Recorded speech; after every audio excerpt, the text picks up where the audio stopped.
Students, आवाज आ रही है मेरी? स्टूडेंट वन चैट पे बताओ।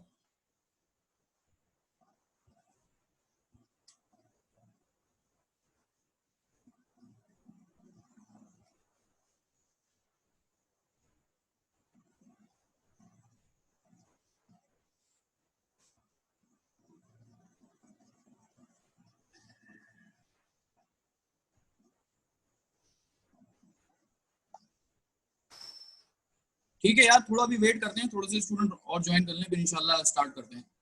2-4 मिनट और रुक जाओ।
ठीक है, और स्टूडेंट भी आ गए हैं, चलो स्टार्ट करते हैं।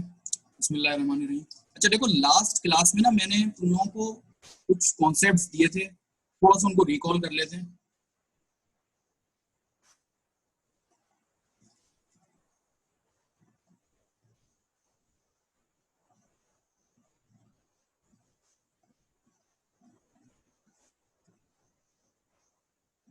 देखो, लास्ट क्लास में मैंने शुरुआत की थी कुछ कॉन्सेप्ट्स की, बेसिक कॉन्सेप्ट्स थे जो कि मैनेजमेंट के हवाले से थे।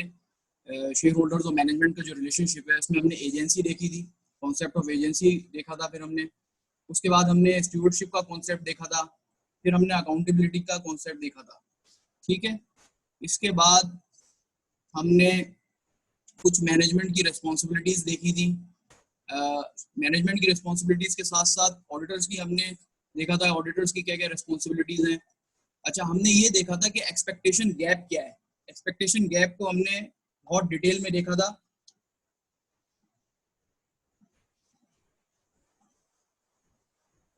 मैंने व्हाट्सएप पे भी मैसेज किया है, क्वेश्चन एक स्टूडेंट ने क्वेश्चन किया कि व्हाट्सएप ग्रुप पे मैसेज नहीं आया। भाई, व्हाट्सएप ग्रुप में मैसेज डाला है मैंने क्लास का, जरा देख लो। अच्छा, हमने एक्सपेक्टेशन गैप देखा था, एक्सपेक्टेशन गैप को और डिटेल में देखा था, और ये देखा था कि एक्सपेक्टेशन गैप के कंपोनेंट्स क्या हैं। ये कंपोनेंट्स जो है ना, तुम्हारे एग्जामिनर कभी भी पूछ सकता है। एक्सपेक्टेशन गैप के जो कंपोनेंट्स हैं, इसमें बड़ा ख्याल रखना। वैसे ये तुम्हारे पेपर में है नहीं, लेकिन ये तुम्हारे एग्जामिनर कभी भी पूछ सकता है।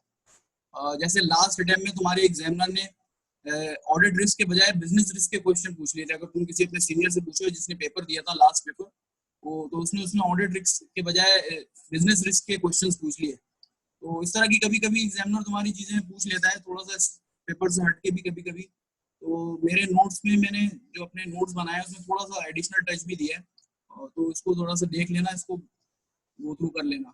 अच्छा, आज हम इंशाल्लाह, आज जो हम कॉन्सेप्ट्स पढ़ने जा रहे हैं, आज के बहुत इंपॉर्टेंट कॉन्सेप्ट्स हैं। ये कॉन्सेप्ट्स हम अगर इस वक्त इस स्टेज पे नहीं समझेंगे तो आगे जाके जो हम आइजाज की अंडरस्टैंडिंग लेंगे मुख्तलिफ प्लानिंग स्टेज पे, एग्जीक्यूशन स्टेज पे, वहाँ पे हमें टर्म्स समझ में नहीं आएंगी। तो कुछ टर्म्स की हम पहले अंडरस्टैंडिंग ले लेते हैं, फिर हम आगे बढ़ते हैं। अच्छा, ये बेसिकली जनरल कॉन्सेप्ट्स में मैं कवर करा रहा हूँ। एक्चुअली स्टैंडर्ड्स की डेफिनेशंस हैं, और स्टैंडर्ड्स में जब हम पढ़ेंगे तो वहाँ हमें ज़रूरत होगी इनको समझने की। तो बेसिक डेफिनेशन से हम चलते हैं। देखो, जब हम ऑडिट करने जाते हैं ना, तो कुछ कॉन्सेप्ट्स की अंडरस्टैंडिंग होनी चाहिए। ऑडिट करने जा रहे हैं, कोई भी अश्योरेंस सर्विस देने जा रहे हैं, तो कुछ कॉन्सेप्ट्स के बारे में हमें क्लियर होना चाहिए। इन कॉन्सेप्ट्स की अंडरस्टैंडिंग बहुत इंपॉर्टेंट है। इन सब में जो सबसे ज्यादा इंपॉर्टेंट है, जब भी आप कोई अश्योरेंस सर्विस देने जाएंगे किसी भी क्लाइंट पे, चाहे वो ऑडिट हो, चाहे वो रिव्यू हो, चाहे वो अदर अश्योरेंस सर्विसेज हो, तो आपने सबसे पहले इस चीज को माइंड में रखना है, वो इंडिपेंडेंस के कॉन्सेप्ट को माइंड में रखना है, यानी कि कॉन्सेप्ट ऑफ इंडिपेंडेंस।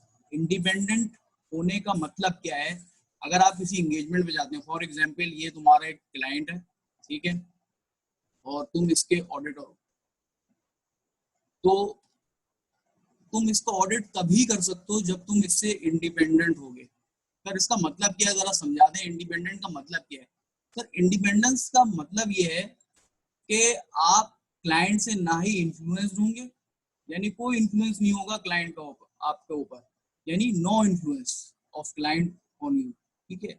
आप अपनी जजमेंट खुद एक्सरसाइज करेंगे, क्लाइंट आपकी जजमेंट को इन्फ्लुएंस नहीं करेगा, ठीक है। इन बातों का आपने बड़ा ख्याल रखना है। अगर किसी एंगेजमेंट में फॉर एग्जांपल आप जाते हैं और आप देखते हैं कि वहाँ क्लाइंट जो है आपको इन्फ्लुएंस कर रहा है, या फॉर एग्जांपल हम ये कहते हैं कि क्लाइंट पे आपको कोई रिश्तेदार बैठा है, ठीक है ना, कोई करीब का रिश्तेदार है और वो आपकी जजमेंट को इन्फ्लुएंस कर सकता है, तो इस केस में आप इंडिपेंडेंट नहीं होंगे। देखो अगर तुम इंडिपेंडेंट नहीं होगे ना क्लाइंट से, तो तुम वहां पे जाके अपनी प्रोफेशनल जजमेंट एक्सरसाइज नहीं कर सकोगे, तुम अपनी बात क्लाइंट तक ला नहीं सकोगे, बल्कि उससे उल्टा इन्फ्लुएंस हो जाओगे और उसकी बात को मान लोगे। तो एक बुनियादी कॉन्सेप्ट आपने हमेशा याद रखना है ऑडिट पढ़ते वक्त, कि आप ऑडिट करने जा रहे हैं, रिव्यू करने जा रहे हैं, कोई भी एश्योरेंस सर्विस प्रोवाइड करने जा रहे हैं, जिस क्लाइंट पे जा रहे हैं वहां आपने उस क्लाइंट से इंडिपेंडेंट रहना है। क्लियर है ये बात? फ्री होना चाहिए ऑडिटर को to perform audit procedures without any bias और इन्फ्लुएंस। डेफिनेशन में अगर देखोगे मैं हाईलाइट भी कर रहा हूँ, ठीक है, कि independence means auditor should be free to perform audit procedures without any bias और इन्फ्लुएंस ऑफ द क्लाइंट, ठीक है। यानी कोई क्लाइंट से तुम्हारी फाइनेंशियल, पर्सनल या एम्प्लॉयमेंट की रिलेशनशिप जो है इस तरह की नहीं होनी चाहिए कि वो तुम्हें इन्फ्लुएंस कर दे तुम्हारी प्रोफेशनल जजमेंट डिसीजन मेकिंग पे। सर ये क्यों बता रहे हैं अभी इस स्टेज पे? अभी तो हमने ऑडिट स्टार्ट किया है, इस स्टेज पे आप क्यों बता रहे हैं? और कहीं हमारे आइजाज में क्लियरली ऑब्जेक्टिविटी के इंडिपेंडेंस के बारे में कहीं लिखा हुआ है या नहीं लिखा हुआ? देखो इंडिपेंडेंस की सिर्फ आइजाज में ना तुम्हारी डेफिनेशन है, लेकिन इसकी एक्चुअल ट्रू इम्प्लीकेशन जो है तुम्हें मिलेगी कोड ऑफ एथिक्स के अंदर। कोड ऑफ एथिक्स तुम्हें इंडिपेंडेंस के बारे में फर्दर बताएगा। उनके कोड ऑफ एथिक्स का एक बड़ा फंडामेंटल प्रिंसिपल है, ये हम आगे जाके पढ़ेंगे। हमारा एरिया भी तकरीबन 10 से 12 नंबर का हमारा एरिया आता है, उसमें हम ऑब्जेक्टिविटी प्रिंसिपल पढ़ते हैं। कोड ऑफ एथिक्स के अंदर फंडामेंटल कुछ प्रिंसिपल्स होते हैं हमारी किसी भी एंगेजमेंट को परफॉर्म करने के लिए, उसमें एक बड़ा बुनियादी फंडामेंटल प्रिंसिपल ऑब्जेक्टिविटी है। बेसिकली ऑब्जेक्टिविटी के पीछे इंडिपेंडेंस है, is the underlying idea behind objectivity principle. तो बस अब इतना, अभी इस स्टेज पे तुम लोगों को सिर्फ इतना याद रखना है कि इंडिपेंडेंट अगर मैं हूंगा तभी मैं ऑब्जेक्टिविटी प्रिंसिपल को फॉलो कर रहा हूँ और तभी मैं क्लाइंट में जाके ऑडिट या रिव्यू कोई भी चीज कर सकूंगा, ठीक है। परवीन और स्टूडेंट 1, आप लोगों को क्लियर है ये चीज? चैट पे बताएं।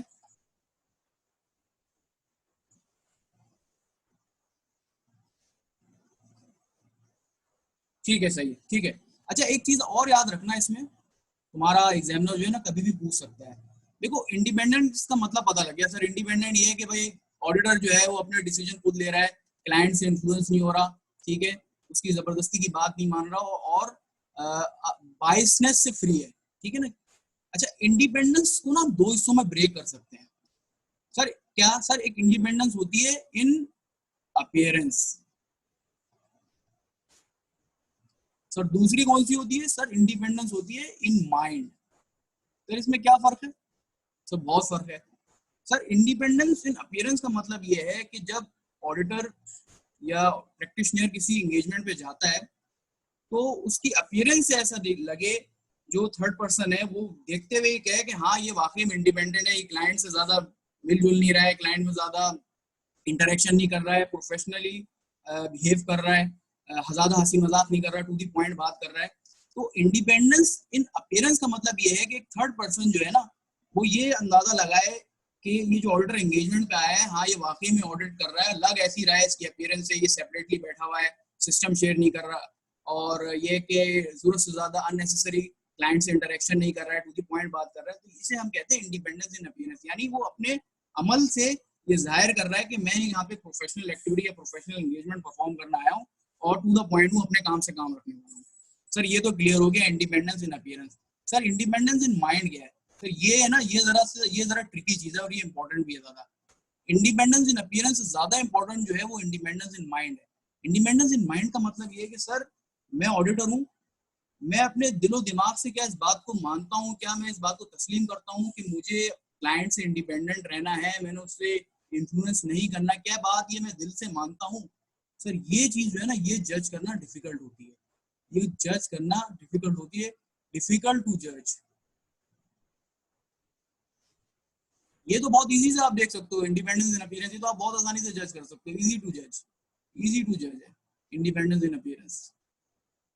लेकिन इंडिपेंडेंस इन माइंड जो है ना, कि वाकई में ऑडिटर क्या अपने दिलो जान से इस बात को समझता है कि उसका इंडिपेंडेंट होना किसी भी एंगेजमेंट में जरूरी है या नहीं है, क्या वो दिल से इस बात को मानता है? सर ये कहते हैं, इसको कहते हैं इंडिपेंडेंस इन माइंड। ये ज्यादा इंपॉर्टेंट है, ये बेसिकली आपकी अपीयरेंस से ज्यादा इंपॉर्टेंट है, क्योंकि जो ऑडिटर के दिल में होगा एक्चुअली वही करके आएगा। फॉर एग्जाम्पल एक एंगेज में क्लाइंट है तुम्हारा, ठीक है, क्लाइंट का यहाँ पे सीएफओ है क्लाइंट का, और तुम ऑडिटर हो, ठीक है, फॉर एग्जाम्पल किसी XYZ फर्म पे हो, और तुम पार्टनर हो वहां पे, मिसाल के तौर पे हम एग्जाम्पल दे रहे हैं। अच्छा, तुम दोनों ना आपस में, और एग्जाम्पल तुम दोनों आपस में स्पाउस हो एक दूसरे के, मिसाल के तौर पे, तो तुम्हें क्या लगता है कि ये पार्टनर जो है फर्म का इस सीएफओ से इंडिपेंडेंट हो सकता है या नहीं हो सकता? तो ये इंडिपेंडेंट यहाँ पे नहीं होगा किसी भी सूरत हाल में, क्योंकि क्लाइंट पे जब हम जाते हैं तो कुछ हमने सिचुएशंस और सरकमस्टांसेस को देखना होता है, सिचुएशन एंड सरकमस्टांसेस, ये लिख लो, बहुत काम की बात बता रहा हूँ, ठीक है। ये बेसिकली डिटरमाइन करेंगे कि क्या ऑडिटर, क्या प्रैक्टिशनर क्लाइंट से इंडिपेंडेंट रहेगा नहीं रहेगा। सर बस अभी इस स्टेज पे इतना जान लें आप कि इंडिपेंडेंस को जज करने के लिए हमारे पास कुछ सिचुएशंस और कुछ सर्कमस्टांसेस हैं। उन सिचुएशंस और सर्कमस्टांसेस में देखते हुए हम ये तय करेंगे कि ये ऑडिटर जो एंगेजमेंट पे आया है, सर ये इंडिपेंडेंट होगा या नहीं होगा, ठीक है, इसका अंदाजा लगाएंगे। सर ये कहाँ होगा? सर ये सिचुएशंस और सर्कमस्टांसेस हम पढ़ेंगे कोड ऑफ एथिक्स में। यहाँ हम इस बात का अंदाजा लगाएंगे क्या ऑडिटर वाकई में, इवन दो कि वो प्रोफेशनली कॉम्पिटेंट है, लेकिन क्या सर वो वाकई में ऑडिट ही कर की नियत से आया, ऑडिट वो एक्चुअली करेगा या नहीं करेगा दिल से और अपनी नियत से, और कोई इस पे इन्फ्लुएंस तो नहीं करेगा। ये चीज जो है ना हमें आइजाज नहीं बताएंगे, ये हमें आइजाज इंडिपेंडेंस के एक किसी पर्टिकुलर एंगेजमेंट पे ऑडिटर इंडिपेंडेंट है या नहीं है, ये हमें आइजाज नहीं बताते सर, ये हमें आइजाज नहीं बताते, ये हमें बताता है कोड ऑफ एथिक्स। बहुत इंपॉर्टेंट है, इस स्टेज पे बात समझ लेना कि सर आइजाज तो ये बताते हैं कि ऑडिट कैसे करना है, लेकिन एक वो शख्स जिसको पता है ऑडिट कैसे करना है, लेकिन जाके उसने जो है उसका फॉर एग्जांपल वहां पे कोई क्लाइंट पे स्टेक इन्वॉल्व है, या फॉर एग्जांपल वहां पे रिलेशनशिप्स हैं उसकी, तो वो वहां जाके ऑडिट नहीं करेगा, वो उसमें हमेशा कोताही करेगा, और उसकी डिसीजंस को क्लाइंट हमेशा रूल करेगा। तो ये बात आपने भी इस स्टेज पे समझ लेनी है कि इंडिपेंडेंस जो है ना, इंडिपेंडेंट होना बहुत जरूरी है। और इंडिपेंडेंस हम कैसे डिसाइड करेंगे कि किन सिचुएशन और सर्कमस्टांसेस में ऑडिटर जो है वो क्लाइंट से इंडिपेंडेंट है या नहीं, वो हमें कोड ऑफ एथिक्स बताएगा। लिख लो यहाँ तक। बच्चों क्लियर है? चैट पे बताओ जरा, समझ में आ रही है? चैट पे बताओ। देखो एक बच्चे ने सवाल किया कि इंडिपेंडेंस इन अपीयरेंस कैसे होगा, शायद तुमने थोड़ा लेट ज्वाइन किया था, मैंने बताया था। देखो इंडिपेंडेंस इन अपीयरेंस का मतलब ये है कि एक तीसरा शख्स है, वो फिजिकली देख रहा है कि ऑडिटर क्लाइंट पे आ गया है, वो अलग बैठा है, उसका रूम सेपरेट है, उसका सिस्टम सेपरेट है, ठीक है, उसको जो डेटा दिया है वो कॉपीज बना के दिया हुआ है, वो क्लाइंट की कॉपीज पे काम कर रहा है, बिल्कुल सेपरेटली है, प्रोफेशनली स्पीक कर रहा है, उठना बैठना भी नहीं है, टू दी पॉइंट बातचीत कर रहा है।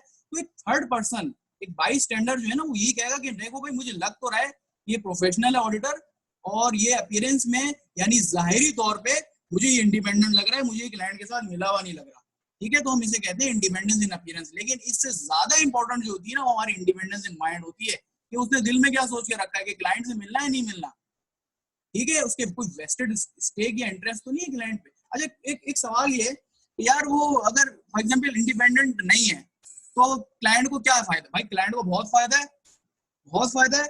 ऑडिटर्स के साथ मिलके पता नहीं क्या क्या फ्रॉड हुए दुनिया में, अगर तुम लोगों ने स्कैंडल्स पता हो एनरॉन के और दूसरे, पता है ना तुम लोगों को। तो ये इंडिपेंडेंट होना सबसे बड़ी चीज है कि मैं ऑडिट तो करना जानता हूँ, मुझे सब पता है आइजाज में क्या लिखा है क्या है, प्रोफेशनली क्वालिफाइड भी हूँ, लेकिन दिल से साफ नहीं हूँ। ठीक है, तो इंडिपेंडेंस सबसे इंपॉर्टेंट कॉन्सेप्ट है। सर आगे चलें, आगे चलें, आगे चलें सर। सर दूसरा जो इंपॉर्टेंट कॉन्सेप्ट है जो हम आगे जाके सब देखेंगे और बहुत इंपॉर्टेंट कीवर्ड्स हैं, ये दूसरा कॉन्सेप्ट जो है ना सर बहुत इंपॉर्टेंट है, इसको समझना भी। सर ये कॉन्सेप्ट है कॉन्सेप्ट ऑफ मटेरियलिटी। मटेरियलिटी यानी क्या चीज है मटेरियल। अब तुम्हारे फाइनेंशियल स्टेटमेंट के कॉन्टेक्स्ट में या वैसे जनरली भी हम बात करें कि मटेरियलिटी क्या है। देखो जब मैं मटेरियलिटी की बात कर रहा हूँ ना ऑडिट का पेपर पढ़ाते हुए, तो मटेरियलिटी का मतलब सिर्फ फिगर्स नहीं है, यहाँ पे याद रखना। मटेरियलिटी फिगर्स की सिर्फ कॉन्टेक्स्ट में हम बात नहीं करेंगे, हम कहेंगे सर इंफॉर्मेशन। इंफॉर्मेशन यानी इंफॉर्मेशन, कोई भी इंफॉर्मेशन जिसमें फिगर्स और डिस्क्लोजर्स दोनों शामिल हैं, कोई भी इंफॉर्मेशन मटेरियल कब होती है हमने ये देखना है। तो सर एक बात याद रखिएगा कि सर मटेरियलिटी की जब हम बात करेंगे तो हम दोनों चीजों की बात करेंगे, हम फिगर्स की भी बात करेंगे और हम डिस्क्लोजर्स की भी बात करेंगे। Figures plus disclosures. डिस्क्लोजर्स का मतलब क्या है सर, इंफॉर्मेशन जो एफएस के अंदर दी हुई है। देखो एफएस होते हैं ना तुम्हारे फाइनेंशियल स्टेटमेंट, ये दो चीजों पे मुश्तमिल होते हैं सर। इसके अंदर कुछ फिगर्स होती हैं और सर कुछ इसके अंदर डिस्क्लोजर्स होते हैं। सर ये दोनों फिगर्स और डिस्क्लोजर्स मिला के ना ये हमारे फाइनेंशियल स्टेटमेंट बनते हैं। अच्छा सर डिस्क्लोजर्स क्या है? सर फिगर्स तो हमें पता है कि बैलेंस शीट में आ रही होती हैं, पीएनएल में आ रही होती हैं, चेंजेस इन इक्विटी के अंदर आ रही होती हैं, कैश फ्लोज के अंदर आ रही होती हैं। सर ये डिस्क्लोजर जो है ना ये बेसिकली आपके नोट्स टू द अकाउंट है। लिख लो इसको, तुम्हारे फिगर्स, हाँ फिगर्स बच्चे ने बताया, फिगर्स जो है बेसिकली फिगर्स जो है तुम्हारे नोट्स टू द अकाउंट्स हैं। और नोट्स टू द अकाउंट्स में तुम्हारे नैरेटिव फॉर्म में कुछ इंफॉर्मेशन शेयर होल्डर्स को, स्टेक होल्डर्स को बताई जा रही होती है। ये तो बात क्लियर होगी। सर अब मटेरियल क्या है? सर ये इंफॉर्मेशन, ये बोथ फिगर्स और ये बोथ इंफॉर्मेशन, ये मटेरियल कब होंगी? जब इनकी ओमिजन, जब इनकी ओमिजन कि ये निकाल दिए जाए फाइनेंशियल स्टेटमेंट में मौजूद ना हो, या गलत तरीके से मौजूद हो, अंडर स्टेटेड हो, ओवर स्टेटेड हो या मिस स्टेटेड हो, तो उस केस में ये इंफॉर्मेशन मटेरियल होगी अगर ये इन्फ्लुएंस कर दे decisions of the users of the financial statement. Sir अगर बिल्कुल सादे लफ्जों में कहा जाए, कोई भी इंफॉर्मेशन मटेरियल तब होगी जब उसकी ओमिशन या मिस स्टेटमेंट फाइनेंशियल स्टेटमेंट के यूजर्स के डिसीजन को इन्फ्लुएंस कर दे। क्लियर है यहाँ तक बात? अच्छा एक चीज यहाँ ये देखो, तुम लोग नोट करना जरूरी है इस स्टेज पे। खैर हम ये जब आइजा 320 पढ़ेंगे तो वहां भी हम डिटेल में देखेंगे। ये बेसिकली मटेरियलिटी जो है ना, ये तुम्हारा planning stage, planning plus execution stage का एक इंपॉर्टेंट आइजा है। प्लानिंग प्लस एग्जीक्यूशन, इसकी दोनों स्टेजेस पे इम्प्लीकेशन होती है। ये अभी हम देखेंगे कि ऑडिट की स्टेजेस क्या है, वो हम बाद में देखेंगे। मैं तुम लोगों को बता रहा हूँ एक कॉन्सेप्ट पता होना चाहिए। सर मटेरियल क्या, कौन सी इंफॉर्मेशन मटेरियल है? सर हर वो इंफॉर्मेशन मटेरियल है जिसकी ओमिशन या मिस स्टेटमेंट फाइनेंशियल स्टेटमेंट की यूजर्स के डिसीजन को इन्फ्लुएंस कर दे। सर अब ये जरा सा एक यहाँ पे आप नोट कर लें कि फाइनेंशियल स्टेटमेंट्स हैं ये तुम्हारी, यहाँ तो नीचे करके लिख देता हूँ, देखो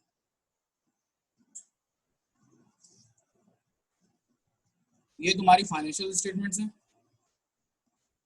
ठीक है, इसमें तुम्हारी फिगर्स हैं। सर ये मिस स्टेट कैसे हो सकती है? सर ये तो बता दें, इनमें मिस स्टेटमेंट किस तरीके से हो सकती है, कैसे हो सकती है? सर इसमें मिस स्टेटमेंट बहुत तरीकों से हो सकती है। सर फाइनेंशियल स्टेटमेंट में फॉर एग्जांपल जो फिगर्स हैं, जो एसेट्स लायबिलिटीज पीएनएल में और तुम्हारे चेंजेस इन इक्विटी में आ रही है, सर ये फिगर्स हैं। सर ये फिगर्स जो है ना ये ओवर स्टेटेड भी हो सकती है। यानी फॉर एग्जांपल एसेट्स अगर 2 बिलियन के थे तो 4 बिलियन के दिखा दिए, ठीक है। सर ये भी हो सकता है कि तुम्हारी जो लायबिलिटीज हैं उनको अंडरस्टेट कर दिया जाए, तो सर फिगर्स जो है वो अंडरस्टेटेड भी हो सकती हैं, ठीक है। या ये कि सर आपकी जो फिगर्स हैं वो मिसक्लासिफाइड हो। एक फॉर एग्जांपल एक तुम्हारा एक्सपेंसेस का हेड है, वो एक्सपेंसेस जो है तुम्हारे रिपेयर मेंटेनेंस के तुम्हारे जो है वो कैपिटलाइज हुए हो, फॉर एग्जांपल तुम्हारे एसेट्स में डले हुए हो, फिक्स्ड एसेट्स के अंदर, तो आप इसको कह सकते हैं कि ये मिसक्लासिफाइड है, यानी गलत हेड में डले हुए हैं, ठीक है, मिसक्लासिफाइड। उनका नेचर मिसक्लासिफाइड है। यहाँ अंडर ओवर स्टेटेड की बात नहीं कर रहा हूँ, यहाँ कह रहा हूँ मिसक्लासिफाइड, गलत हेड में डले हुए। तो याद रखना बच्चों, फाइनेंशियल स्टेटमेंट के कॉन्टेक्स्ट में देखो इनकरेक्ट, एक बच्चे ने पूछा सर इनकरेक्ट भी हो सकती है। यार देखो जब तुम ये लिख के आओगे ना कि फाइनेंशियल स्टेटमेंट जो है वो मिस स्टेटेड, इस तरह भी हो सकती है कि वो इनकरेक्ट है, तो तुम्हारे एग्जामिनर कहेगा कि भाई स्पेसिफाई करो इनकरेक्ट का मतलब क्या है। तो मैं यहाँ पे ना मैं यहाँ पे स्पेसिफिकली वही टर्म्स इस्तेमाल कर रहा हूँ जो स्टैंडर्ड में इस्तेमाल हुई है। ओवर स्टेटेड, सर इनकरेक्ट नहीं बोले सर, बोले ओवर स्टेटेड, स्पेसिफिक बात करें।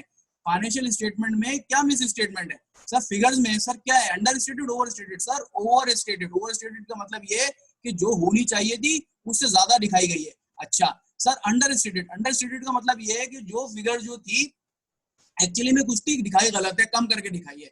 Sir miss stated, miss stated का मिस क्लासिफाइड, मिस क्लासिफाइड का मतलब ये था एक हेड से उठा के दूसरे हेड में डाल दिया। एक बच्चों एक बात याद रखना, जब तुम लोग लिख के आते हो ना, जैसे फॉर एग्जांपल ऑडिट रिस्क का भी क्वेश्चन अटेम्प्ट करोगे, तो तुम ये लोग कहते हो कि भाई फाइनेंशियल स्टेटमेंट में जो है वो मिस स्टेटमेंट है, या जो इन्फॉर्मेशन है ये इनकरेक्टली स्टेटेड है। इनकरेक्ट का वर्ड जो है ना इसको स्पेसिफाई करो। तो मैंने ये स्पेसिफाइड किया हुआ है कि मिस स्टेटमेंट या इनकरेक्शन किस किस तरह से हो सकती है, तो यही वर्ड तुम लोगों ने इस्तेमाल करना है और अपने वर्ड इस्तेमाल नहीं करना। ठीक है भाई, ये वाइपर 666 का क्वेश्चन था, समझ में आ गया? बताओ।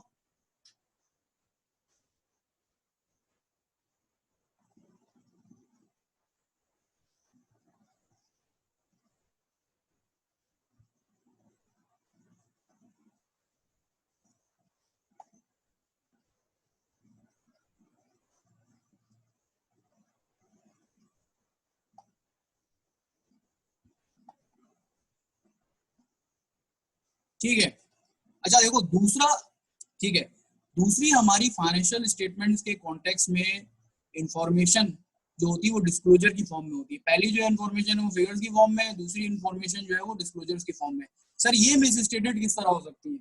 सर ये मिस स्टेटेड किस तरह हो सकती है, जरा ये बता दें सर। इसमें भी बहुत सारे तरीके हैं सर। जो डिस्क्लोजर था फॉर एग्जाम्पल IAS 37 का डिस्क्लोजर था रिगार्डिंग कंटीजेंट लायबिलिटीज, सर ये डिस्क्लोजर जो है ना ओमिटेड भी हो सकता है, यानी देना था क्लाइंट ने दिया ही नहीं।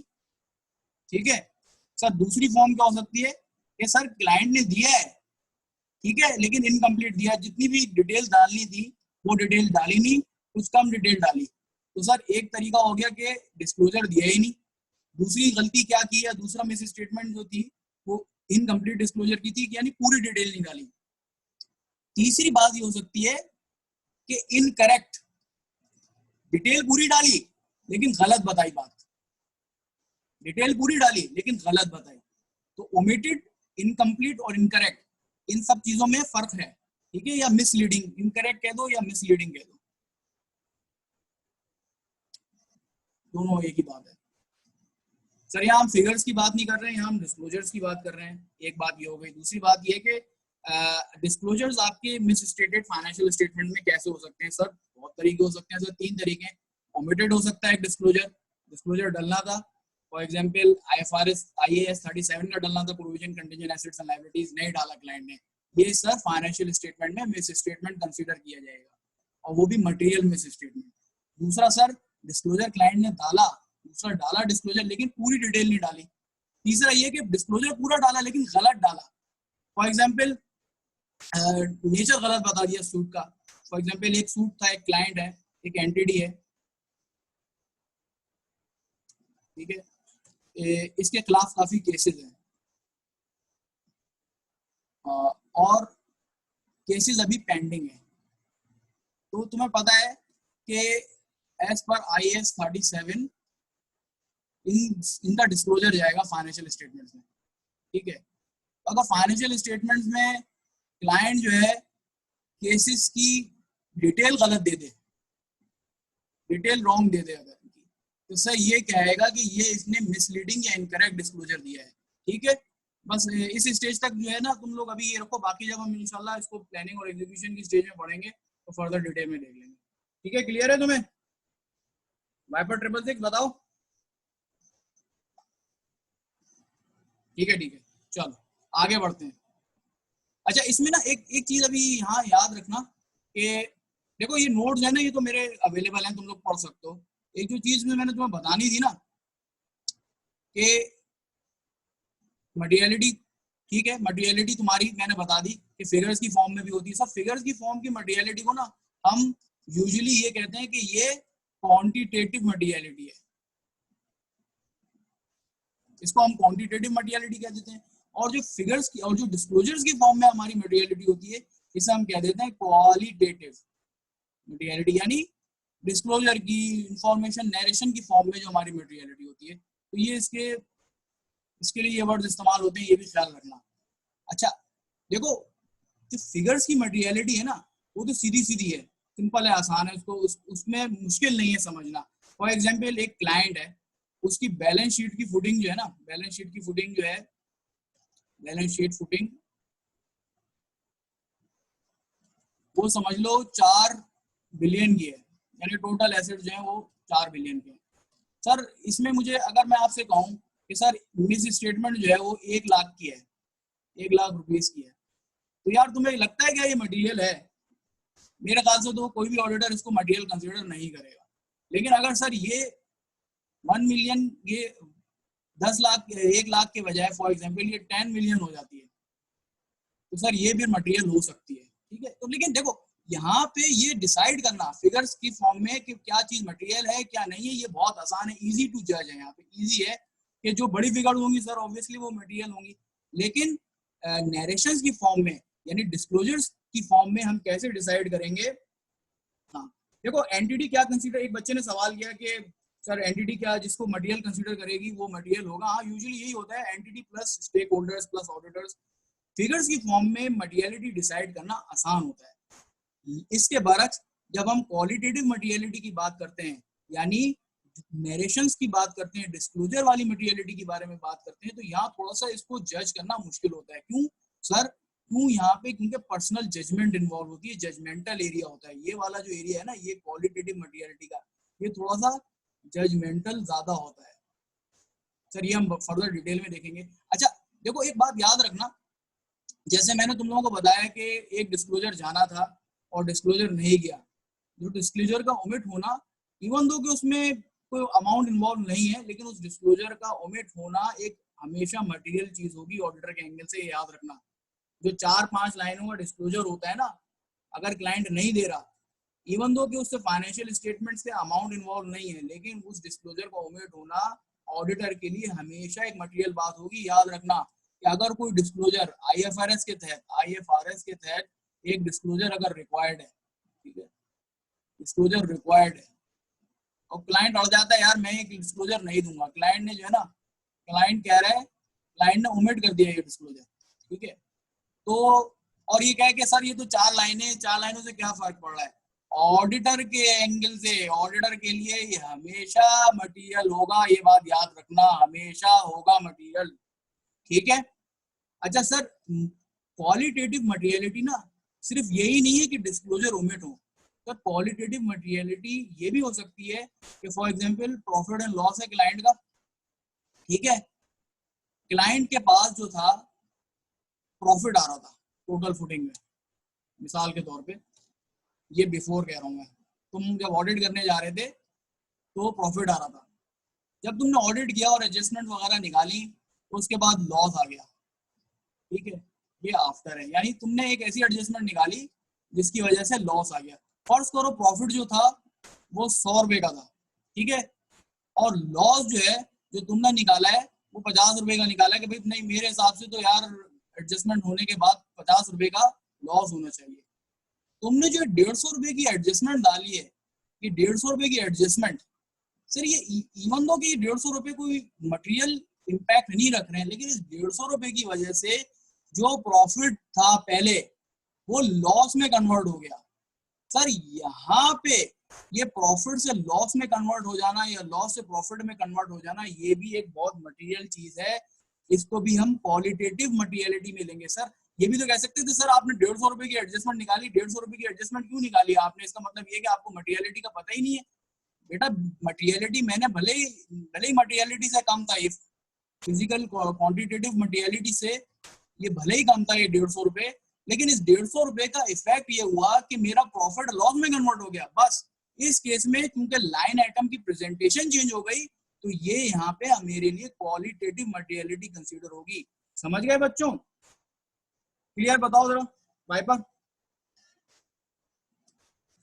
ठीक है। अच्छा, इसी तरीके से लीगल एक्सपेंसेस जो है, इवन दो कि लीगल एक्सपेंसेस का अमाउंट इतना ज्यादा नहीं हो, लेकिन हम यूजुअली उन्हें क्वालिटेटिव मटेरियलिटी में कंसीडर करते हैं, और ये हम 100% यूजुअली लीगल एक्सपेंसेस को हम वाउच करते हैं। 100% इसकी वाउचिंग होती है लीगल एक्सपेंसेस की। क्यों सर?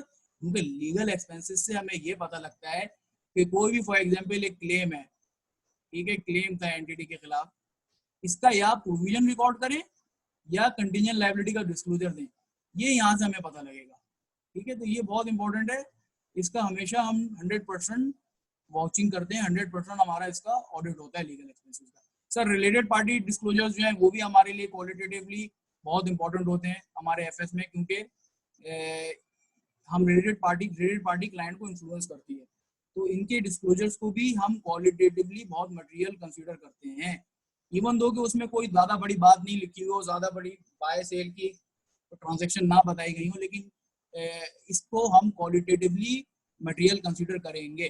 सर कंटीजेंट लायबिलिटी के डिस्क्लोजर को मटेरियल कंसीडर करते हैं। अच्छा, की एग्जीक्यूटिव्स और डायरेक्टर्स को जो भी हमारी पेमेंट होती है ना, की एग्जीक्यूटिव्स हैं या डायरेक्टर्स हैं, कंपनी की जो टॉप मैनेजमेंट है, तुम्हें पता है कंपनीज एक्ट के अंदर एक सेपरेटली जो है 4th शेड्यूल के अंदर रेम्यूनरेशन टू डायरेक्टर्स एंड की एग्जीक्यूटिव सेपरेट डिस्क्लोजर जाता है। तो वो सेपरेट डिस्क्लोजर बेसिकली उनको जो पेमेंट्स हुई हैं, जो भी उनको रेम्यूनरेशन दी गई है, वो भी क्वालिटेटिवली मटेरियल कंसीडर किया जाता है। देखो ये मैंने एग्जांपल्स बताई हैं, ये जो तो सब बताया ना, तो मैं ये सब एग्जांपल्स हैं। अगर कभी सवाल आ जाए कि क्वालिटेटिव मटेरियलिटी का आप हमें एग्जांपल्स दे दें, तो आप ये 4-5 बातें लिख सकते हो कि सर लीगल एक्सपेंसेस हैं, रिलेटेड पार्टीज हैं, कंटीजेंट लायबिलिटीज हैं, बोनस पेमेंट टू डायरेक्टर्स है, प्रॉफिट टू लॉस कन्वर्जन है, ठीक है, या वाइस वर्सा। यहाँ लिख देता हूँ मिलके, profit to loss conversion, profit to loss conversion and vice versa. ठीक है, ये हमारे लिए क्वालिटेटिवली इंपॉर्टेंट है। अच्छा आगे बढ़ते हैं, यहाँ तक क्लियर है तुम्हें?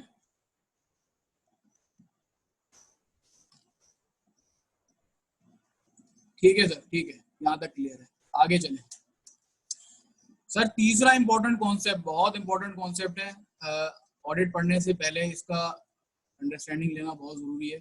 सर हम ट्रू एंड फेयर व्यू का जिक्र करते हैं कि फाइनेंशियल स्टेटमेंट जो है उनको ट्रू एंड फेयर व्यू देना चाहिए। सर इसका मतलब क्या है? अच्छा, एक सवाल किया है किसी ने कि incorrect classification of amounts will also be a qualitative materiality right. यार इनकरेक्ट क्लासिफिकेशन ऑफ अमाउंट्स, जब तुम अमाउंट्स की बात कर रहे हो तो ये तो क्वांटिटेटिव बात होगी ना, कि मिस क्लासिफिकेशन, एक एक्सपेंस के हेड के बजाय सेलिंग एंड मार्केटिंग के हेड के बजाय एडमिन के हेड में डाल दिया, या फॉर एग्जांपल तुम्हारे रिपेयर मेंटेनेंस में डालने के बजाय फॉर एग्जांपल कोई तुमने रिपेयर मेंटेनेंस कराई थी ऑफिस के अंदर, वो तुमने कैपिटलाइज कर दी। तो देखो इससे क्या हो रहा है, इससे तुम्हारे जो हेड्स, तुमने देखना क्या हेड्स कौन कौन से तुम्हारे हेड्स जो है, रिपेयर मेंटेनेंस का है, और तुम्हारे हेड जो है वो प्रॉपर्टी प्लांट एंड इक्विपमेंट का है। इसमें कोई डिस्क्लोजर नहीं आया अभी तक, ठीक है। ये सब फिगर्स जो है वो हेड्स को डायरेक्टली जाके इफेक्ट कर रहे हैं। तो ये तुम्हारी मिस क्लासिफिकेशन ऑफ अमाउंट जो है ना, इनकरेक्ट क्लासिफिकेशन ऑफ अमाउंट जो है तुम्हारी हमेशा क्वांटिटेटिव मटेरियलिटी होगी। क्वालिटेटिव मटेरियलिटी उस केस में होगी जब प्रॉफिट से लॉस या लॉस से प्रॉफिट में तुम चले जाओ, जैसे मैंने अभी एग्जांपल दिया। यानी क्या हो रहा है, जो फिगर प्रॉफिट एंड लॉस, जो प्रॉफिट आ रहा था वो एडजस्टमेंट के बाद लॉस में आ गया, तो यार ये एक इन्फॉर्मेशन मटेरियल है ना।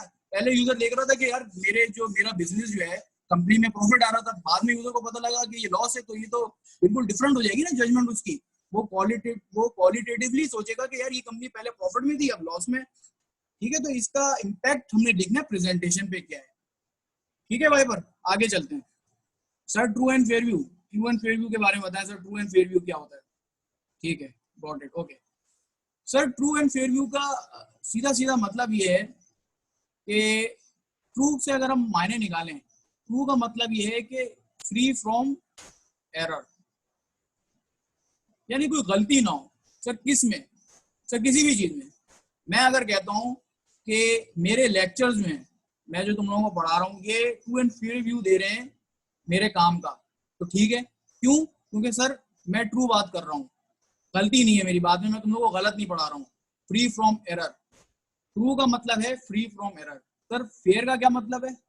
तो फेयर का मतलब है फ्री फ्रॉम फ्रॉड। सर मैं कुछ गलत नहीं पढ़ा रहा हूँ जानबूझ के, मैं आपको जानबूझ के गलत नहीं पढ़ा रहा हूँ। तो ट्रू एंड फेयर व्यू का मतलब ये है कि मैं आपको सही पढ़ा रहा हूँ, फ्री फ्रॉम एरर, गलत नहीं बता रहा। और फेयर का मतलब ये है कि मैं आपसे झूठ नहीं बोल रहा, मैं आपसे सच बोल रहा हूँ, ठीक है ना। फेयर, फ्री फ्रॉम फ्रॉड, कोई इंटेंशनली मैं गलत बात नहीं कर रहा हूँ जानबूझ के।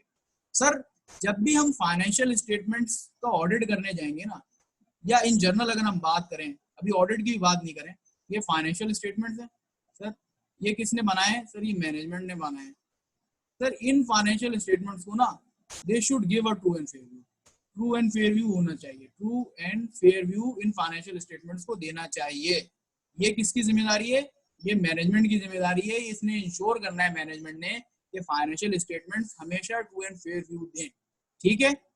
अब आप आ जाएं ऑडिटर के एंगल से। सर जब ऑडिटर जाएगा ना, ऑडिटर ऑडिट करने जाएगा, तो ऑडिटर ने भी मेक श्योर करना है कि ये financial statement true and fair view दे रहे हैं। सर किसके हिसाब से, ट्रू एंड फेयर व्यू किसके हिसाब से, यानी फ्री फ्रॉम एरर हो, फ्री फ्रॉम फ्रॉड हो। लेकिन ये लिखा हुआ कहाँ, इसका बेंचमार्क कहाँ डिफाइन किया हुआ है सर, बेंचमार्क है आपका एप्लीकेबल फाइनेंशियल रिपोर्टिंग फ्रेमवर्क। अगर कोई फाइनेंशियल स्टेटमेंट्स आपकी आईएफआरएस या आपकी कंट्री में जो भी एप्लीकेबल फाइनेंशियल रिपोर्टिंग फ्रेमवर्क है उसके तहत बनाई गई हैं, उसकी रिक्वायरमेंट्स को फुलफिल कर रही हैं, तो सर इसका मतलब ये है कि वो financial statements true and fair view दे रही हैं। और पाकिस्तान के कॉन्टेक्स्ट में हमारी जो फाइनेंशियल स्टेटमेंट्स हैं जो हमारे क्लाइंट्स बनाते हैं, वो आईएफआरएस के तहत बनाते हैं और कंपनीज एक्ट के तहत बनाते हैं, यानी कंपनीज एक्ट का 4th और 5th schedule, 4th and 5th schedule. Sir अगर इनकी रिक्वायरमेंट्स को कोई भी क्लाइंट फॉलो कर लेता है तो वो financial statements true and fair view देती हैं, ठीक है।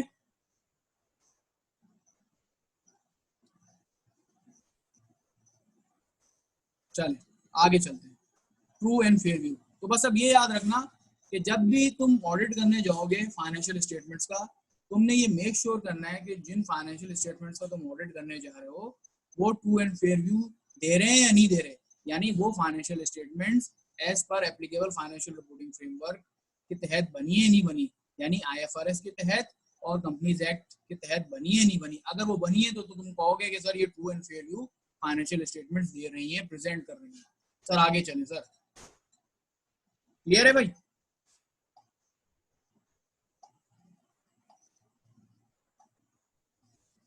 सर आगे चलें। सर 3 डेफिनेशन पढ़ ली हमने। सर पहली कौन सी पढ़ी थी, इंडिपेंडेंस की पढ़ी थी। सर दूसरी कौन सी पढ़ी थी सर, हमने मटेरियलिटी की पढ़ी थी। तीसरी कौन सी पढ़ी थी sir, true and fair view की पढ़ी थी। सर चौथी जरा बता दें सर, चौथी कौन सी है। सर चौथी डेफिनेशन जो है ना वो आपकी है applicable financial reporting framework. Sir ये डेफिनेशन जो है ना, ये वर्ड जो है, कीवर्ड्स, ये थ्रू आउट आपके स्टैंडर्ड में ना इस्तेमाल होते रहेंगे। तो सर इसको स्टैंडर्ड्स पढ़ने से पहले ना इनकी जरा अंडरस्टैंडिंग करवा दें, जरा सा क्लियर हो जाए। ये जो वर्ड्स हैं यार, इनके ना बड़े स्पेसिफिक मायने हैं। इनको तुम लोग जब भी आंसर करते हो किसी एग्जाम के क्वेश्चंस को, तो तुम लोग जो है ना बड़ा केयरफुली इन वर्ड्स को इस्तेमाल किया करो। इनके हर वर्ड के अपने मायने होते हैं, तो बड़ा केयरफुल रहना है इनकी यूजेज में ना। अच्छा sir, applicable financial reporting framework क्या है। Sir applicable financial reporting framework क्या है। सर सिंपल बात है, ये फ्रेमवर्क है, ये फ्रेमवर्क है अकाउंटिंग फ्रेमवर्क है, यानी जो तुम्हारी कंट्री है उसमें जो अकाउंटिंग फ्रेमवर्क है, चाहे वो आईएफआरएस हो, चाहे वो गैप हो, यूएस गैप हो, उसको हम एप्लीकेबल फाइनेंशियल रिपोर्टिंग फ्रेमवर्क कहते हैं। यानी एप्लीकेबल, हाँ आईजाज है, देखो आईजाज, आईएफआरएस और IAS, international standards, international accounting standards. IAS जो है ना वो आईएफआरएस है। जब हम आईएफआरएस की बात करते हैं ना, आईएफआरएस, तो इसके अंदर जो है ना आईएएस, इंटरनेशनल अकाउंटिंग स्टैंडर्ड जो है ना इसके अंदर इंक्लूड होते हैं। तो ये जब हम बात करेंगे ना कि आईएफआरएस, तो आईएफआरएस के अंदर आईएफआरएस भी हैं और आईएएस यानी इंटरनेशनल अकाउंटिंग स्टैंडर्ड्स भी शामिल हैं। ये जनरली हम उनके दोनों के लिए वर्ड इस्तेमाल करते हैं। तो फ्रेमवर्क क्या है सर, फ्रेमवर्क जो है जो आपकी कंट्री के अंदर एप्लीकेबल, जो फ्रेमवर्क अडॉप्ट किया हुआ है आपके रेगुलेटर्स ने, सर वो आपका एप्लीकेबल फाइनेंशियल रिपोर्टिंग फ्रेमवर्क है। सर किस लिए, सर फाइनेंशियल स्टेटमेंट्स को प्रिपेयर करने के लिए, फाइनेंशियल स्टेटमेंट्स को प्रिपेयर करने के लिए। सर क्यों, उसकी जरूरत क्या है, जरूरत है, अगर फ्रेमवर्क नहीं होगा आपकी कंट्री में तो हर कोई अपनी मर्जी से फाइनेंशियल स्टेटमेंट बनाएगा। सर किस लिए, इसको स्टैंडर्डाइज करना है, तमाम फाइनेंशियल स्टेटमेंट को स्टैंडर्ड बनाना है, उसी स्टैंडर्ड के तहत तमाम जो कंपनीज हैं, जितनी भी एंटिटीज हैं कंट्री के अंदर, वो उस फ्रेमवर्क को अपनाते हुए अपने फाइनेंशियल स्टेटमेंट्स बनाए। ठीक है। अच्छा, जैसे ऑडिटर है उसको अंडरस्टैंडिंग होती है अपने अपने अपने आइजाज की, बिल्कुल उसी तरह जो क्लाइंट है तुम्हारा उसको अपनी रिपोर्टिंग फ्रेमवर्क की भी अंडरस्टैंडिंग होनी चाहिए। ऑब्वियसली अगर वो रिपोर्टिंग फ्रेमवर्क को अंडरस्टैंड नहीं करेगा तो फाइनेंशियल स्टेटमेंट्स कैसे बनाएगा। अच्छा, इस रिपोर्टिंग फ्रेमवर्क की अंडरस्टैंडिंग क्लाइंट को भी होनी चाहिए और ऑडिटर को भी होनी चाहिए। यानी ये जो एप्लीकेबल फाइनेंशियल रिपोर्टिंग फ्रेमवर्क है, इसकी जो अंडरस्टैंडिंग है क्लाइंट को तो होनी ही होनी है। ऑब्वियसली अगर वो क्लाइंट को पता ही नहीं होगा तो फाइनेंशियल स्टेटमेंट कैसे बनाएगा। क्लाइंट के साथ उसके ऑडिटर को भी होना जरूरी है। भाई ऑडिटर इसी का तो ऑडिट करेगा। सर ये एप्लीकेबल फाइनेंशियल रिपोर्टिंग फ्रेमवर्क जो है ना, एक्चुअली हमारा क्राइटेरिया है। ऑडिटर के एंगल से देखें तो ये क्राइटेरिया है, ये वो क्राइटेरिया है जिसकी बेसिस पे फाइनेंशियल स्टेटमेंट बनाता है क्लाइंट उसका। तो sir applicable financial reporting framework auditor के एंगल से, सर ऑडिटर के एंगल से ये क्राइटेरिया है जिसकी बेसिस पे फाइनेंशियल स्टेटमेंट्स बनती हैं। इस बात का आपने ख्याल रखना है कि क्राइटेरिया का वर्ड आपने किसके लिए इस्तेमाल करना है। ठीक है, एप्लीकेबल फाइनेंशियल रिपोर्टिंग फ्रेमवर्क आपने कहाँ इस्तेमाल करना है, और सब्जेक्ट मैटर किस तरह इस्तेमाल करना है। आपने सब्जेक्ट मैटर का वर्ड इस्तेमाल करना है। सर फाइनेंशियल स्टेटमेंट जो है ना, ये आपका सब्जेक्ट मैटर होता है। यानी देखो सिंपल सी बात है, सब्जेक्ट मैटर वो मैटर जिस पर काम हुआ। ऑब्वियसली ऑडिटर के कॉन्टेक्स्ट में जो फाइनेंशियल स्टेटमेंट्स हैं उस पर काम हुआ होता है, वो तुम्हारा सब्जेक्ट मैटर होता है, वो तुम्हारा सब्जेक्ट मैटर होता है। सर क्राइटेरिया क्या होता है, सर क्राइटेरिया वो चीज होती है, वो set of rules regulations and laws होते हैं जिनकी बेसिस पे तुम्हारे फाइनेंशियल स्टेटमेंट्स क्लाइंट ने बनाए होते हैं। सर क्लियर, सिंपल सी बात है कि एप्लीकेबल फाइनेंशियल रिपोर्टिंग फ्रेमवर्क जो है ना, ऑडिटर के एंगल से वो क्राइटेरिया है, वो ऑडिटर का क्राइटेरिया है। ऑडिटर के लिए क्राइटेरिया है फाइनेंशियल स्टेटमेंट्स यानी सब्जेक्ट मैटर का, जिसकी बेसिस पे फाइनेंशियल स्टेटमेंट्स बनी है। ठीक है सर, यहाँ तक तो बात समझ में आ गई। अब एक बहुत जबरदस्त मैं आपको बात बता रहा हूँ जो आप अभी इस स्टेज पे समझ लें तो बहुत फायदा आपको करेगी। सर ये जो मेरा रिपोर्टिंग फ्रेमवर्क है ना, applicable financial reporting framework, applicable financial reporting framework जो है ना, सर इसकी टू टाइप्स होती हैं। क्या मतलब सर, एक मेरा कंप्लायंस फ्रेमवर्क होता है, ठीक है सर, दूसरा मेरा फेयर प्रेजेंटेशन फ्रेमवर्क होता है। सर क्या मतलब है सर, फ्रेमवर्क में भी दो चीजें होती हैं। सर बहुत सिंपल सी बात है, तो मैं तुम्हें इसकी मिसाल किस तरह देता हूँ। देखो फ्रेमवर्क अभी जनरल अगर हम बात करें, फ्रेमवर्क का मतलब है set of rules laws and regulations. एक मिसाल देता हूँ तुम लोगों को, मिसाल से समझाता हूँ। यार ऊपर से तो नहीं जा रहा तुम लोगों की तरह, बताओ स्टूडेंट्स, समझ में आ रहा है ना।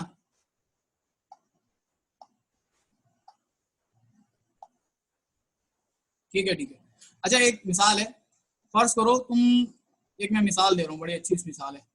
फर्ज करो तुम रोड पे खड़े हो जंक्शन पे, ठीक है, एक जंक्शन है, ये समझ लो ट्रैफिक सिग्नल है, ये ट्रैफिक सिग्नल है चौरंगी, ट्रैफिक सिग्नल है,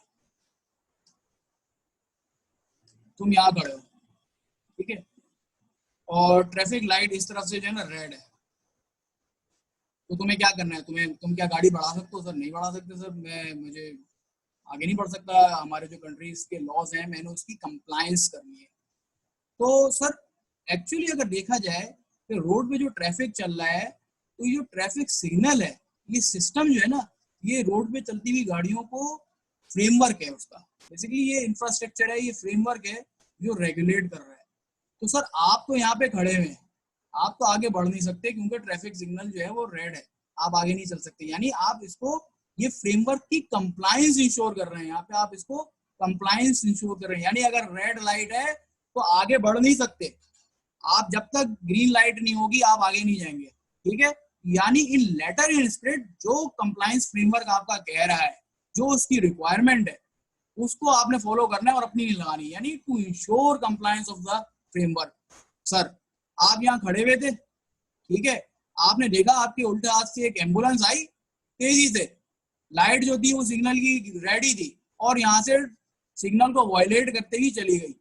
सर मुझे इस बात का जवाब दें, क्या इसने कोई क्रिमिनल एक्ट या कोई इसने इलीगल काम किया है इस एम्बुलेंस ने। और अच्छा, इस एम्बुलेंस का जो था सायरन ऑन था, और शायद इसमें पेशेंट भी था, वो खैर तुम नहीं देख सके, इसका सायरन ऑन था। सर आप मुझे ये बताएं, जो लोग सुन रहे हैं, कि क्या इस एम्बुलेंस ने होके के सिग्नल रेड था और आप रुके हुए थे, आप कंप्लायंस इंश्योर कर रहे थे और इसने कंप्लायंस इंश्योर नहीं की, तो क्या इस पे लीगल एक्शन होना चाहिए? क्या इसने एक्चुअली इसने नॉन कंप्लायंस की है नहीं की? तरह इसका बताओ मुझे।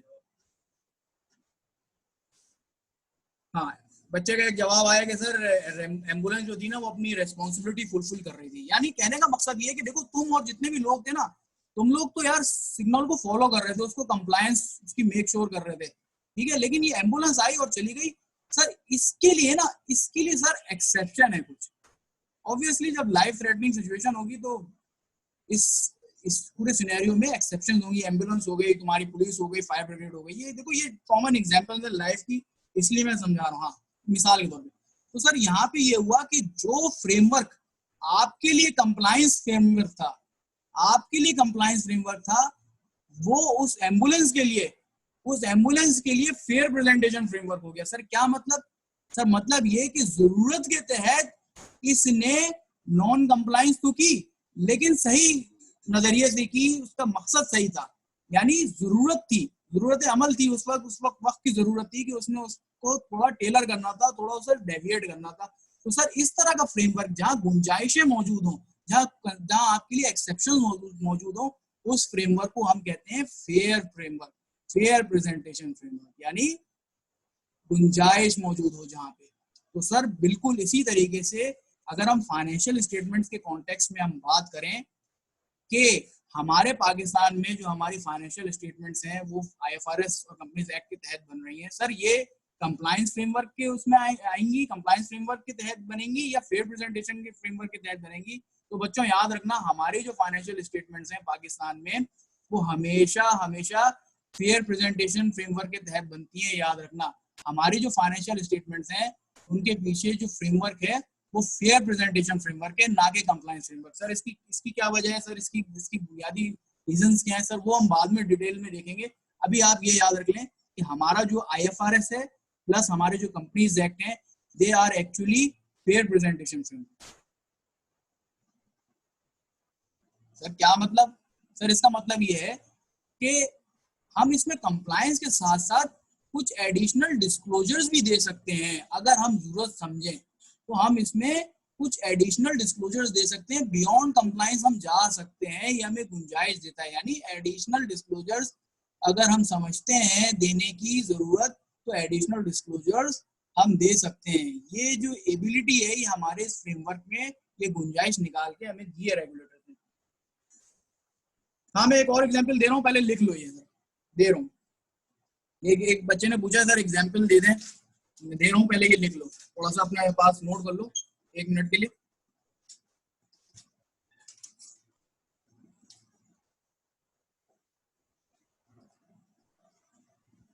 मैं एग्जांपल दे रहा हूँ, तो नोट कर लो।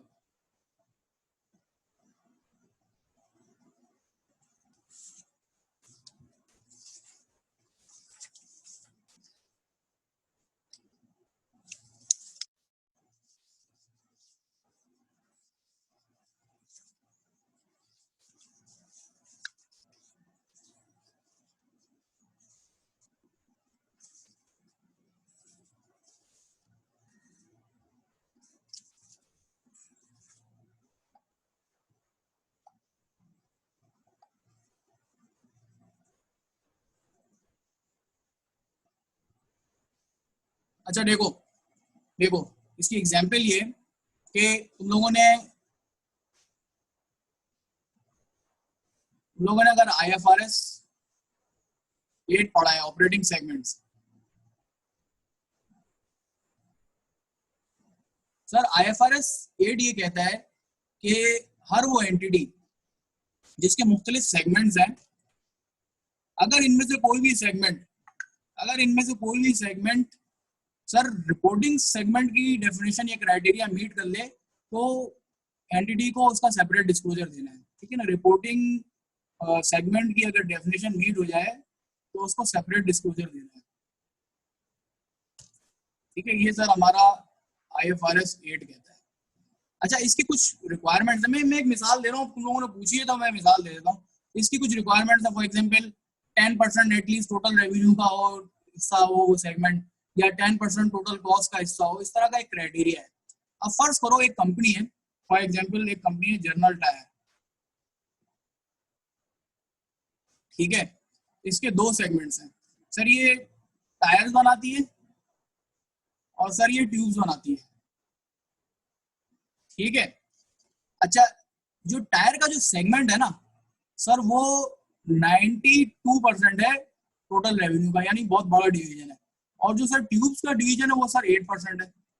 तो बच्चों अब अगर सिर्फ ऑपरेटिंग सेगमेंट का हम IFRS 8 के हिसाब से देखें ना, तो ये ट्यूब का जो सेगमेंट है ना, इसका सेपरेट डिस्क्लोजर जाना नहीं चाहिए, इसका सेपरेट डिस्क्लोजर जाना नहीं चाहिए। लेकिन अगर जनरल टायर की मैनेजमेंट चाहे, इवन दो के ऑपरेटिंग सेगमेंट का क्राइटेरिया मीट नहीं हो रहा है, तो वो इस ट्यूब का सेपरेट डिस्क्लोजर दे सकती है, दे सकती है। जनरल टायर की मैनेजमेंट चाहे तो वो ट्यूब सेगमेंट का सेपरेट डिस्क्लोजर, बोके की रिक्वायरमेंट मीट नहीं हो रही थी एज पर ऑपरेटिंग सेगमेंट और IFRS 8 के हिसाब से, लेकिन अगर जनरल टायर की मैनेजमेंट चाहे तो वो दे सकती है। क्यों सर? क्योंकि ये हमारे फेयर प्रेजेंटेशन फ्रेमवर्क, हमारे फ्रेमवर्क में लिखा हुआ है कि आप अगर चाहें तो ये इस तरह की रिक्वायरमेंट, इस तरह की डिस्क्लोजर, एडिशनल डिस्क्लोजर की रिक्वायरमेंट मीट कर सकते हैं। देखो अगर ये डिस्क्लोजर यहाँ पे नहीं देगा, 8% है, अगर चाहे जनरल टायर की मैनेजमेंट तो डिस्क्लोजर ना दे, तो नहीं देगी तो कोई नुकसान नहीं, और अगर दे दिया तो कोई बात गलत नहीं की। बस मेक श्योर ये करना है कि ये जो एडिशनल डिस्क्लोजर होगा ना, ये इनकंसिस्टेंट नहीं होना चाहिए, should not be inconsistent.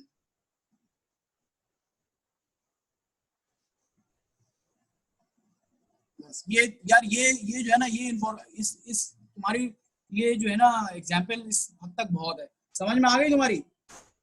Wiper बताओ, समझ में आ गई ना? लिख लो इसको। चलो हम आगे बढ़ते हैं यार, ये 4 डेफिनेशन होंगे, इससे हम आगे बढ़ते हैं। तो ये बड़े इंपॉर्टेंट कॉन्सेप्ट्स थे, ठीक है ना। और यूजुअली जो है वो आप देखा होगा तो इतना इस पे एम्फोसिस प्लेस नहीं किया जाता है, लेकिन ये आज नहीं तो बाद में तो कभी ना कभी तुम लोगों को ये बताना ही है, और ये पेपर में चीज़ें टेस्ट होती हैं, तो बेहतर ये है कि हम पहले से ही अपनी अंडरस्टैंडिंग प्रॉपर लेके चलें, ठीक है। चलो आगे बढ़ो।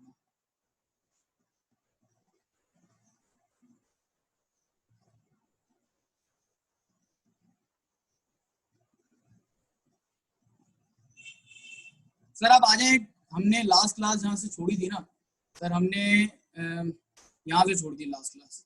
सर हम कुछ कैरेक्टरिस्टिक देख रहे थे अश्योरेंस एंगेजमेंट्स के।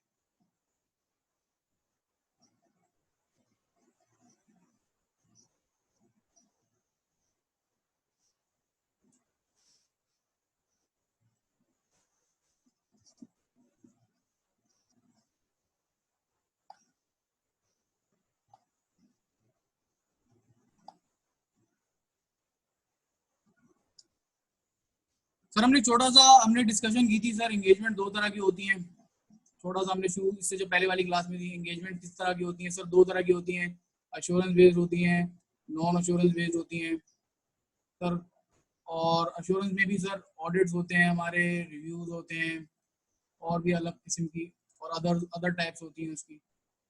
सर लास्ट क्लास में आपने बताया था कि सर इनकी कुछ कैरेक्टरिस्टिक्स होते हैं, यानी हर एंगेजमेंट अश्योरेंस एंगेजमेंट नहीं होती, कुछ उसके कैरेक्टरिस्टिक्स उसमें होंगे तो सर वो अश्योरेंस एंगेजमेंट कहलाएगी। हाँ सर, बहुत सिंपल सी बात है। देखो ये जो मैं अभी तुम लोगों को चार्ट बनाने जा रहा हूँ, ये बेसिकली ये मेमोराइज कर लो, और डेफिनेशन वगैरह रटने की इसमें कोई जरूरत नहीं, बहुत सिंपल सी बात है। सर हर वो एंगेजमेंट जिसमें ये 5 कैरेक्टरिस्टिक्स होंगे वो अश्योरेंस एंगेजमेंट कहलाएगी। सर वो क्या है सर? वो ये चार्ट देख लें आपको। सर एक फॉर एग्जांपल, हर आपको पता है जैसे आप ऑडिट करने जा रहे हैं, रिव्यू करने जा रहे हैं, तो 3 पार्टीज का रिलेशनशिप है सर। कौन? सर सबसे पहले तो प्रैक्टिशनर,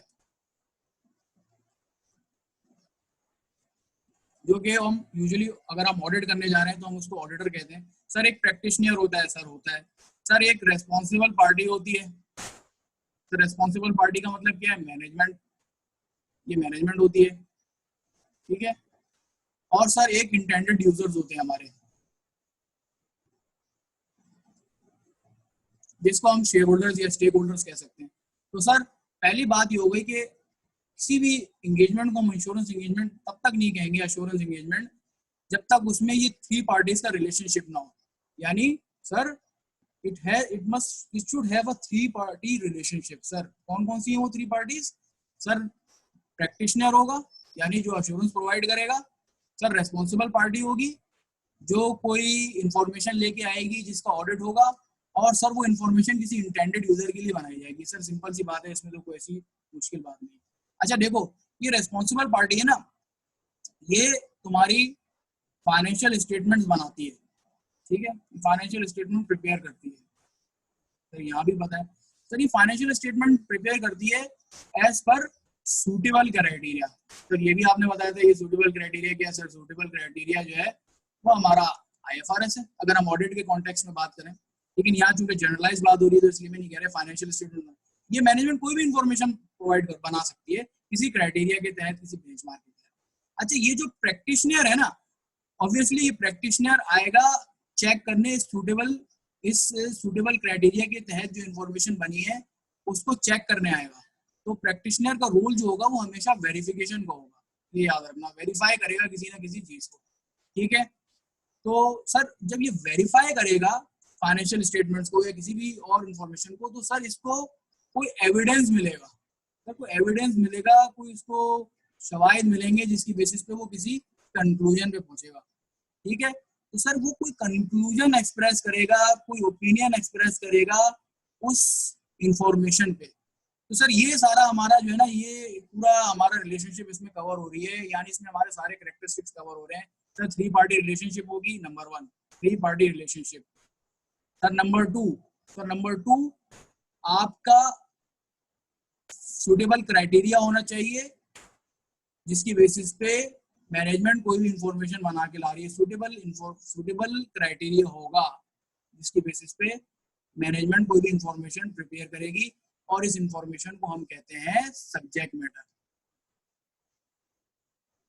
सब्जेक्ट मैटर यूजली जरूरी नहीं है कि फाइनेंशियल स्टेटमेंट हो। फॉर एग्जांपल अगर तुम क्वालिटी कंट्रोल ऑडिट करने जा रहे हो, तो जो तुम्हारा प्रोडक्ट होगा ना, वो प्रोडक्ट तुम्हारा सब्जेक्ट मैटर होगा, और जो प्रोडक्ट से रिलेटेड एसओपीज जो होंगे उसके क्वालिटी कंट्रोल के, वो तुम्हारे सूटेबल क्राइटेरिया होंगे, ठीक है। ये बात अपने ध्यान में रखना कि सिर्फ फाइनेंशियल स्टेटमेंट के कॉन्टेक्स्ट में नहीं, पर क्योंकि तुम्हें ऑडिट यूजली फाइनेंशियल स्टेटमेंट्स कई तुम करने जाते हो, तो फाइनेंशियल स्टेटमेंट के कॉन्टेक्स्ट में मैं इसको पूरे एंगेजमेंट को टेलर कर रहा हूँ, ठीक है। तो सर हमारा क्या हो गया, एक तो हमारी थ्री पार्टी रिलेशनशिप हो गई, दूसरा हमारा सब्जेक्ट मैटर हो गया, ठीक है, ये मेरा सेकंड पॉइंट हो गया। Three party relationship number one. Number two मेरा कोई सब्जेक्ट मैटर होगा, सर वो सब्जेक्ट मैटर किसी सूटेबल क्राइटेरिया के तहत बना होगा। नंबर तीन, अच्छा सर उस क्राइटेरिया की बेसिस पे मैं उस इंफॉर्मेशन को, उस फाइनेंशियल स्टेटमेंट को, सब्जेक्ट मैटर को मैं इवेल्युएट करूंगा, इवेल्युएट करके मैं एविडेंस हासिल करूंगा। सर ये मेरा एविडेंस जो है ना, ये मेरा चौथा हिस्सा हो गया, चौथा करेक्टरिस्टिक हो गया इस डेफिनेशन का, ठीक है। और उस एविडेंस की बेसिस पे मैं किसी कंक्लूजन में पहुंचूंगा, वो कंक्लूजन मेरा फिफ्थ करेक्टरिस्टिक हो गया। अब अगर तुमसे कोई पूछे कि सर अश्योरेंस एंगेजमेंट क्या है, तो सर आप ये सीधा सीधा कहेंगे तीन पार्टी की रिलेशनशिप होगी। रिस्पॉन्सिबल पार्टी किसी सब्जेक्ट मैटर की बेसिस पे, किसी सुटेबल क्राइटेरिया की बेसिस पे सब्जेक्ट मैटर प्रिपेयर करेगी। वो सब्जेक्ट मैटर जो है वो प्रैक्टिशनर आएगा, उसको इवेल्युएट करेगा, उसकी बेसिस पे एविडेंस निकालेगा, और उस एविडेंस की बेसिस पे किसी कंक्लूजन पे अराइव होगा। क्लियर है यहाँ तक? बताओ वाइपर, हमजा, तुम नहीं बता रहे कुछ भी।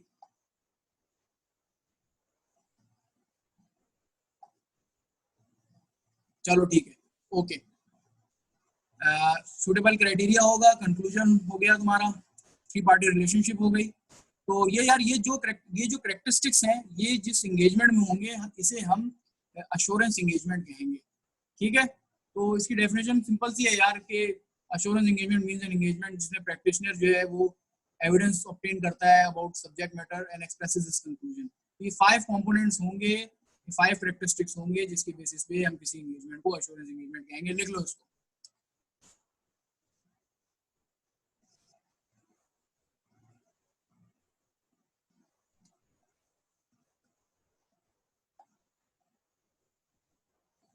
निशान, लेट ज्वाइन किया तुमने बहुत।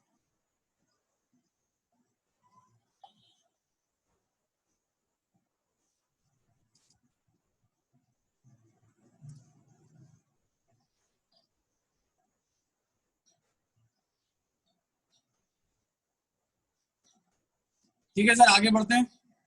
कैरेक्टरिस्टिक्स हमें समझ में आ गया। देखो अगर ये कभी एग्जाम में सवाल आ जाए ना कि एश्योरेंस एंगेजमेंट के कैरेक्टरिस्टिक्स क्या है या एश्योरेंस एंगेजमेंट की डेफिनेशन क्या है, तो यार इस तरह से चार्ट बना के समझ लो, बहुत आसानी होती है, चार्ट में चीजें याद रहती हैं, रटनी नहीं पड़ती। ठीक है, चार्ट चाहो तो कॉपी कर लो ये।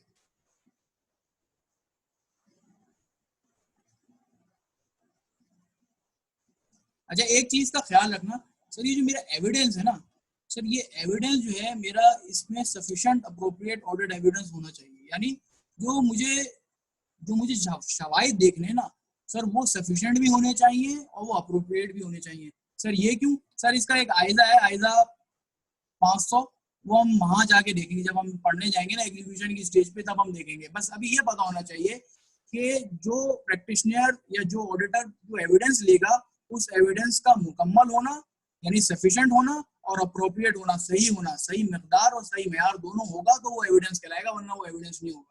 ठीक है बच्चों, चलो सही है, आगे बढ़ते हैं।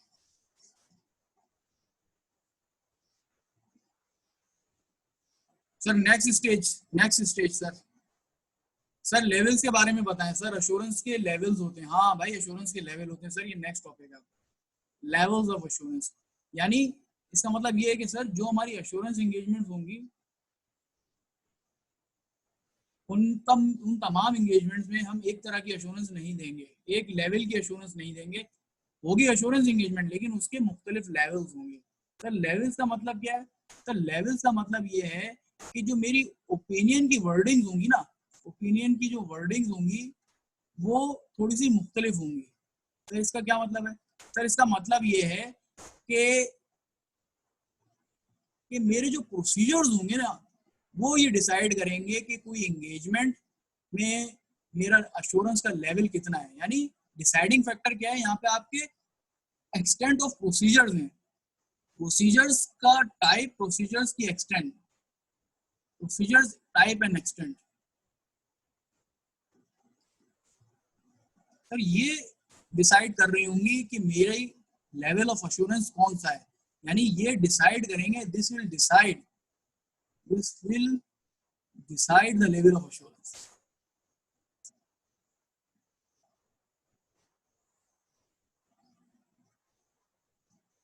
सर इसका क्या मतलब है? सर इसका मतलब बहुत सिंपल है, पहले आप इसे नोट कर लें।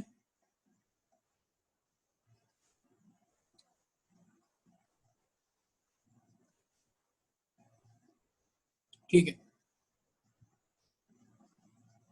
अच्छा बच्चों देखो, हमारी जो एश्योरेंस एंगेजमेंट्स होती है ना, एश्योरेंस के बेसिकली जो लेवल्स होते हैं वो दो लेवल्स होते हैं, एश्योरेंस के। एक तुम्हारी रीजनेबल एश्योरेंस होती है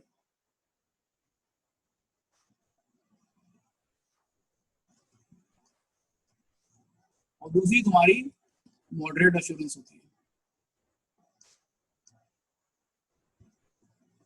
सर रीजनेबल एश्योरेंस को हम हाई लेवल भी कह सकते हैं, हाई लेवल, और पॉजिटिव एश्योरेंस भी कह सकते हैं। सर मॉडरेट को हम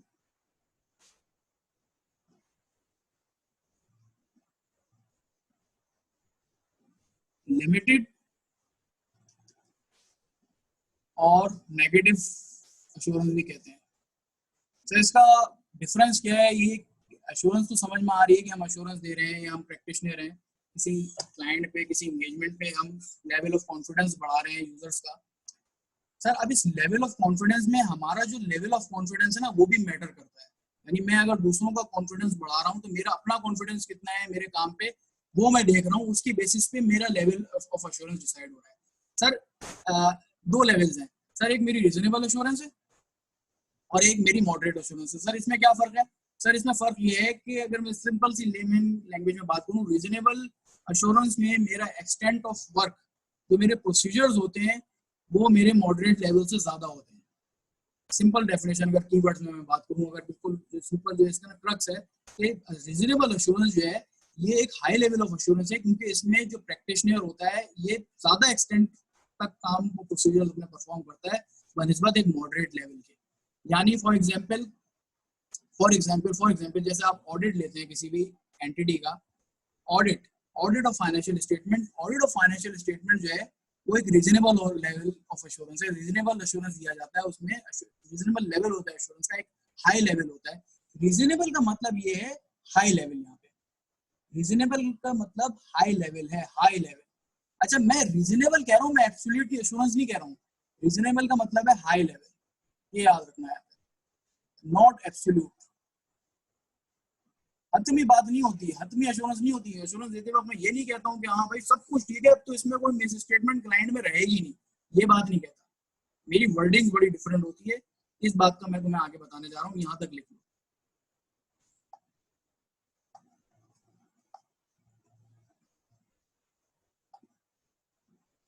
ठीक है, तो सर दो लेवल ऑफ एश्योरेंस हैं, एक रीजनेबल लेवल है, एक लिमिटेड लेवल, लिमिटेड एश्योरेंस है। सर रीजनेबल एश्योरेंस जो है एक हाई लेवल ऑफ एश्योरेंस है, यानी इसमें मेरी एश्योरेंस पॉजिटिव होती है, मैंने इसमें ज्यादा काम किया होता है। Sir moderate level of assurance, तो मॉडरेट लेवल में मैंने ज्यादा काम नहीं किया होता, इसमें मेरा ज्यादा, इसमें मेरा खुद का कॉन्फिडेंस, इसमें खुद प्रैक्टिशनर का कॉन्फिडेंस, लेवल ऑफ कॉन्फिडेंस कम होता है, और रीजनेबल एश्योरेंस में लेवल ऑफ कॉन्फिडेंस प्रैक्टिशनर का ज्यादा होता है। सर इसकी वजह क्या है? सर जाहिर सी बात है, जितने मेरे प्रोसीजर ज्यादा होंगे, जितने मेरे प्रोसीजर ज्यादा होंगे, जितने मेरे प्रोसीजर ज्यादा होंगे, उतना मुझे एविडेंस ज्यादा मिलेगा, उतना मेरा एविडेंस ज्यादा होगा, और उतना ही मेरा रिस्क कम होगा। सर ये क्या था? सर ये जो है, सर हम आगे की जो क्लासेस पढ़ेंगे ना उसमें देखेंगे, बस अब यहाँ पे आपको इस स्टेज पे ये पता होना चाहिए कि दो लेवल ऑफ एश्योरेंस है। सर अब हम डिफरेंशिएट कैसे करेंगे कि सर लेवल ऑफ एश्योरेंस कैसे पता लगेगा कि एक रीजनेबल एश्योरेंस कौन सी है, लिमिटेड एश्योरेंस कौन सी है, हमें पता कैसे लगेगा? सर हम जो रिपोर्ट बनाते हैं ना एश्योरेंस एंगेजमेंट का, आपने अगर प्रैक्टिस देखे हो तो एक कंक्लूजन प्रैक्टिशनर एक्सप्रेस करता है, और कंक्लूजन जो है वो रिपोर्ट की फॉर्म में जाता है। सर उस रिपोर्ट में जो वर्डिंग होती है ना ओपिनियन की या कंक्लूजन की, उससे हमें पता लगता है कि ये एश्योरेंस का लेवल क्या है। सर आपको ये पता होना चाहिए इस स्टेज पे अभी इस वक्त कि जो रीजनेबल एश्योरेंस होती है ना, रीजनेबल एश्योरेंस में हमेशा फाइनेंशियल स्टेटमेंट की अगर हम कॉन्टेक्स्ट में बात करें तो ऑडिटर का ओपिनियन इस तरह से होता है, वो कहता है कि in our opinion financial statement gives a true and fair view, या ये कि वो presented fairly in all material respects in accordance with the applicable financial reporting framework. यहाँ पे तुम इस पूरे जुमले को देखो और अगर इसकी इंग्लिश देखो, इसमें कहीं कोई नेगेटिव बात नहीं लिखी हुई। इसमें ऑडिटर कह रहा है इन आवर ओपिनियन, हमारे ओपिनियन में फाइनेंशियल स्टेटमेंट जो कि तुम्हारा सब्जेक्ट मैटर है, ये ट्रू एंड फेयर व्यू दे रही है, यानी फाइनेंशियल स्टेटमेंट जो है ना उसमें कंप्लायंस प्लस एडिशनल डिस्क्लोजर्स भी हैं, यानी कि वो ट्रू एंड फेयर व्यू दे रही हैं, और या ये कि वो presented fairly in all material respect in accordance with the financial principle. इस पूरे जुमले में कहीं कोई नेगेटिव बात नहीं है, यानी जब ऑडिटर इस पे, प्रैक्टिशनर इस पे अपना कॉन्फिडेंस दे रहा है, जब इस पे अपना ओपिनियन कंक्लूजन एक्सप्रेस कर रहा है, तो वो सब पॉजिटिव वर्ड इस्तेमाल कर रहा है, यानी उससे पता लग रहा है जुमले से कि इसका कॉन्फिडेंस ज्यादा है, यहाँ पे इसका कॉन्फिडेंस ज्यादा है, इसने ज्यादा काम किया है। ठीक है, ये बात इस जुमले से हमें पता लगेगा किसी भी एश्योरेंस एंगेजमेंट में कि whether the assurance engagement is a reasonable assurance level engagement और मॉडरेट लेवल एंगेजमेंट, वो तुम्हारी ओपिनियन की वर्डिंग से पता लगेगा। अच्छा sir moderate level of assurance में क्या होता है? Sir moderate level of assurance में ना बड़ा टेक्निकली तरीके से, क्योंकि ऑडिटर ने काम कम किया होता है और उसका कॉन्फिडेंस रिलेटिवली कम होता है, तो सर वो अपने ओपिनियन को ना बड़ा टेक्निकली ड्राफ्ट करता है, वो अपने ओपिनियन में नेगेटिव वर्ड इस्तेमाल करता है। क्या सर जरा देख लें। सर वो कहता है कि बेस्ड ऑन और रिव्यू या बेस्ड ऑन और एंगेजमेंट, फॉर एग्जांपल पाकिस्तान में रिव्यू जो है वो तुम्हारी एक मॉडरेट लेवल ऑफ एश्योरेंस होती है, तुम लोगों को पता है। वो कहता है nothing has come to our attention, nothing has come to our attention that causes us to believe that the financial statement do not give a true and fair view, यानी ऊपर भी वो कह रहा है नथिंग, मेरी नॉलेज में कोई ऐसी बात नहीं आई जिसकी बेसिस पे मुझे ये पता लगे कि फाइनेंशियल स्टेटमेंट में कोई मिस स्टेटमेंट नहीं है, यानी बड़ा रिजर्व्ड होके वो कह रहा है कि मेरी नॉलेज में कोई ऐसी बात नहीं आई जिसकी बेसिस पे मुझे ये पता लगे कि फाइनेंशियल स्टेटमेंट में कोई मिस स्टेटमेंट नहीं है, बड़ा रिजर्व रह के कह रहा है। इस जुमले से पता लग रहा है इसने ज्यादा काम नहीं किया है या ज्यादा रिस्क नहीं लेना चाह रहा है। जबकि तुम देखो अगर रीजनेबल एश्योरेंस में वो ये कह रहा है कि मेरी नजर में फाइनेंशियल स्टेटमेंट सही बनी है मटेरियल रिस्पेक्ट में, और लिमिटेड एश्योरेंस एंगेजमेंट में वो कह रहा है कि मेरी नॉलेज में हाँ मैंने काम किया है, मेरी नॉलेज में कोई ऐसी बात नहीं आई है ऐसी जिसकी बेसिस पे मैं ये कह सकूं कि फाइनेंशियल स्टेटमेंट में मिस स्टेटमेंट नहीं है, दोनों तरफ नेगेटिव बात कर रहा है, तो इसमें इसका कॉन्फिडेंस कम है, इस एश्योरेंस एंगेजमेंट में इसका कॉन्फिडेंस कम है, तो इस बेसिस पे हम इसको रीजनेबल, इसको मॉडरेट लेवल ऑफ एश्योरेंस कहेंगे। और ऑब्वियसली अगर तुम्हें ये दोनों पकड़ाए जाए तो तुम्हें जो ज्यादा कंफर्ट लेवल जो होगा वो तुम्हारा इसमें ज्यादा होगा। ठीक है, अब वो बात अलग है कि सर अब ये बच्चा कोई सवाल कर सकता है कि सर अगर कंफर्ट लेवल रीजनेबल अश्योरेंस में ज्यादा है तो लिमिटेड अश्योरेंस या मॉडरेट लेवल ऑफ अश्योरेंस क्यों प्रोवाइड की जाती है? भाई रिक्वायरमेंट्स हैं, वो आप आगे जाके देखेंगे, क्योंकि हर अश्योरेंस में टाइम लगता है, उसकी कॉस्ट होती है, ठीक है। प्लस जो इंटेंडेड यूजर्स हैं, सबसे पहले तो हम उनकी रिक्वायरमेंट देखेंगे ना कि अगर वो लिमिटेड अश्योरेंस में भी वो सेटिस्फाइड हैं तो why there is a need to go for reasonable assurance, ठीक है। अच्छा, एक बात याद रखना कि रीजनेबल अश्योरेंस के अंदर ऑडिटर अपने जितने भी प्रोसीजर हैं वो परफॉर्म करता है, बस ये इस स्टेज पे बात पता होनी चाहिए, और प्रोसीजर्स परफॉर्म होते हैं रीजनेबल अश्योरेंस के अंदर। लिमिटेड अश्योरेंस में प्राइमरीली 3 प्रोसीजर इस्तेमाल होते हैं सर, वो अभी मैं आपको नहीं बताऊंगा, वो जब हम सब्सटेंटिव प्रोसीजर्स और आयदा 330 पढ़ेंगे वहां देखेंगे। बस ये पता है आपको कि रीजनेबल अश्योरेंस के अंदर 7 प्रोसीजर इस्तेमाल होंगे, टोटल 7 प्रोसीजर्स जो ऑडिटर के होते हैं, जो हमें आइजाज के अंदर बताए हुए हैं, और लिमिटेड अश्योरेंस के अंदर सिर्फ 3 प्रोसीजर्स हम इस्तेमाल करेंगे।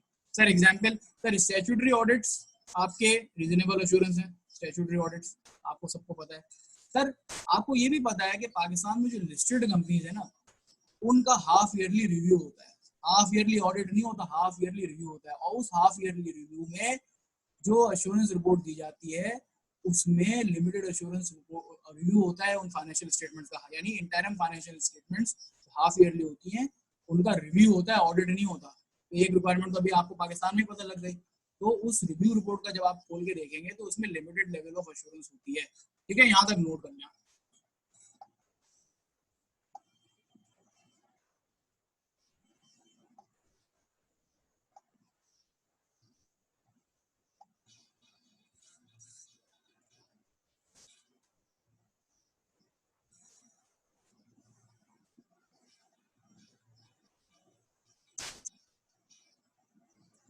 ठीक है सर। अच्छा सर, अभी आपने यहाँ पे डिस्कशन की थी कि सर रीजनेबल अश्योरेंस होती है, लेकिन, और हम इसको हाई लेवल अश्योरेंस भी कहते हैं, लेकिन ये एब्सोल्यूट नहीं होती। हाँ सर, कोई भी दुनिया में ऑडिटर या practitioner high level of assurance तो दे सकता है, लेकिन एब्सोल्यूट अश्योरेंस नहीं दे सकता। सर उसकी मिसाल क्या है? ऑडिटर का अगर आप ओपिनियन देखें यहाँ पे, जो रीजनेबल अश्योरेंस है, वो ये कह रहा है कि मेरी राय में फाइनेंशियल स्टेटमेंट जो है ना, फाइनेंशियल स्टेटमेंट फ्री है मटेरियल में स्टेटमेंट से। वो ये नहीं कह रहा कि मैं 100% गारंटी दे रहा हूँ, I am giving an absolute guarantee that the financial statement are free है, नो एरर और no fraud in the financial statement, इस तरह की वो बात नहीं कर रहा। तो एब्सोल्यूट अश्योरेंस जैसी दुनिया में कोई चीज नहीं होती है, ये बात आपको पता होनी चाहिए। और इसमें पास पेपर्स में बड़े क्वेश्चन आते हैं कि why absolute assurance is not possible, तो इसकी रीजनिंग है कुछ, वो हम देखेंगे। बस आपको ये पता होना चाहिए कि लेवल ऑफ अश्योरेंस कितने हैं। अच्छा, एक अगर कॉमन अगर हम रीजन देखें कि एब्सोल्यूट अश्योरेंस क्यों नहीं दी जा सकती, तो सर उसकी कुछ रीजंस हैं, उसकी कुछ वजूहत हैं जो अभी हम देखेंगे इंशाल्लाह नेक्स्ट क्लास में, हम वो ये देखेंगे कि एब्सोल्यूट अश्योरेंस हम क्यों नहीं दे सकते, व्हाई एब्सोल्यूट अश्योरेंस हम हमारा कोई भी प्रैक्टिशनर या कोई भी ऑडिटर क्यों नहीं देता। सर इसकी वजह ये है कि there are inherent limitations, there are certain limitations, sir कुछ इनहेरेंट लिमिटेशंस हैं जिनकी बेसिस पे, जिनकी वजह से absolute assurance is not possible, ठीक है सर। इन लिमिटेशंस को भी हमने देखना है आगे जाके, हमारे कोर्स का हिस्सा है। अभी हम यहाँ से आगे बढ़ते हैं। एक थोड़ा सा थ्योरी का एरिया है, इसको मैं थोड़ा सा जल्दी कवर कर लूंगा, हो सकता है कभी भी एग्जामिनर तुम्हारा पूछ सकता है, थ्योरी के अक्सर क्वेश्चन आ जाते हैं।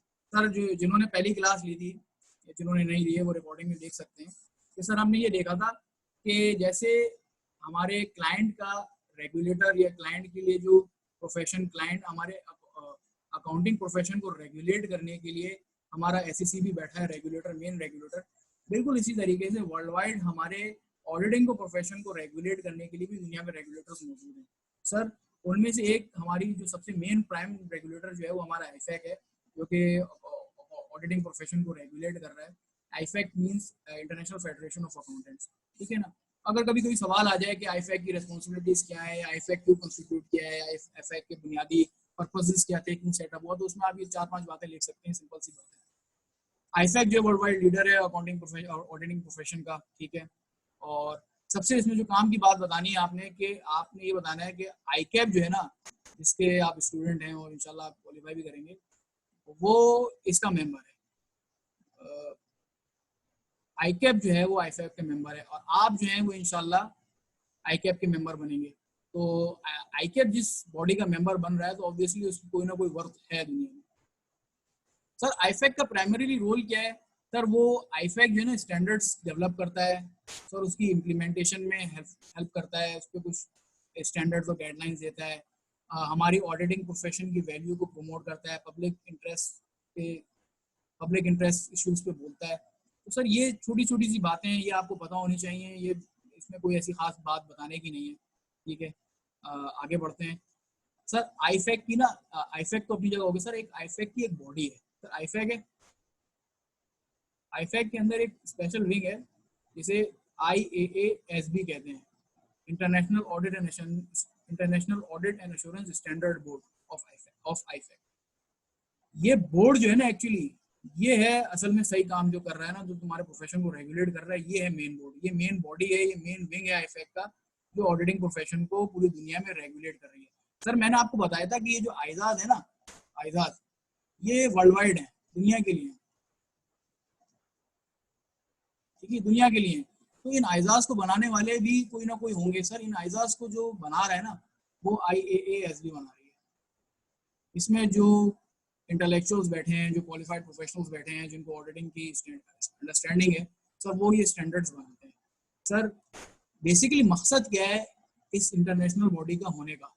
इंटरनेशनल अगर हमारे for example local auditing standard होते कोई, तो उनसे भी तो काम चला सकते थे।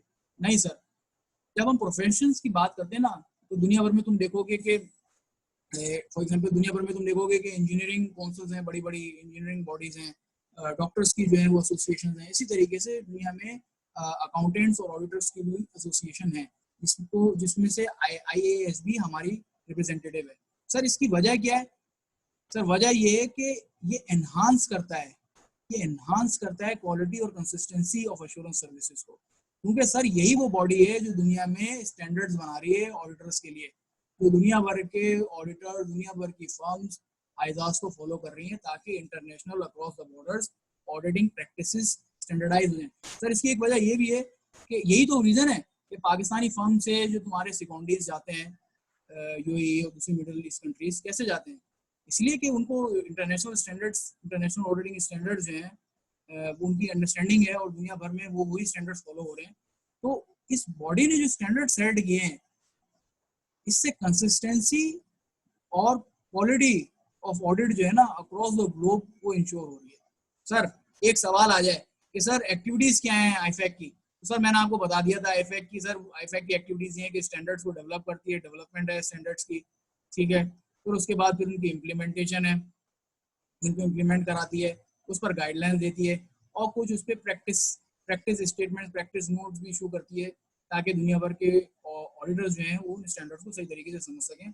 Issue international auditing practice statements IAPS to help auditors in developing the standards. ठीक है बच्चों, ये इतना मुश्किल नहीं है, थोड़ा सा ये थ्योरी है, और कभी भी तुम्हारा एग्जामिनर ये पूछ सकता है, और पास पेपर्स में अगर तुम देखोगे ना तो ये एग्जामिनर पूछता रहा है। बस ये बात याद रखना कि IAASB क्यों है सर, इसलिए कि ये एनहांस करता है क्वालिटी और कंसिस्टेंसी ऑफ ऑडिट या assurance services through out the world. ये रीजन है, ये जो मैंने बात हाईलाइट की है ना, ये हाईलाइट की भी बात याद रखना, इसको रटना नहीं। सर डेवलप करती है स्टैंडर्ड्स को, डेवलपमेंट ऑफ स्टैंडर्ड होती है, उसकी इंप्लीमेंटेशन होती है, उसको इंश्योर करती है, प्रैक्टिस स्टेटमेंट्स इशू करती है ताकि अंडरस्टैंडिंग रहे, प्रैक्टिसेस को समझ सकें हम।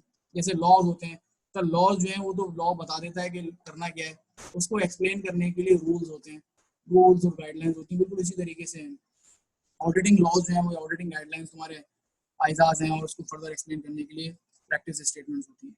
सर यहाँ तक तो क्लियर है। अब अगर आपसे एक सवाल पूछ ले, और ये देखो ये सब चीजें जो है ना ये एक्स्ट्रा नहीं है, ये तुम्हारे सब पास तुम्हारे पेपर्स में इंक्लूडेड है, तुम्हारे स्टडी टेक्स्ट में, और कभी भी तुम्हारे एग्जामिनर तुमसे पूछ सकता है, इसलिए मैं ये पढ़ा रहा हूँ। थोड़ा सा ये हो सकता है लगे कि सर ये थोड़ा सा थ्योरेटिकल एस्पेक्ट ज्यादा है। देखो तुम्हारे पेपर में ना थ्योरी भी पूछता है तुम्हारे एग्जामिनर, और मसला ये है कि तुम लिख के आते हो और सब अपनी मर्जी से लिख के आते हो, जिसकी वजह से मार्क्स स्कोर नहीं कर पाते। तो यार एक छोटा सा बस इसके अंदर थोड़ा सा एक एरिया रह गया है इसी में, कि क्या प्रोसेस होगा आईफैक का या IASB का जब वो कोई स्टैंडर्ड यानी कि आइजाज ऑडिटिंग स्टैंडर्ड अगर बनाते हैं, तो उसका प्रोसेस क्या है।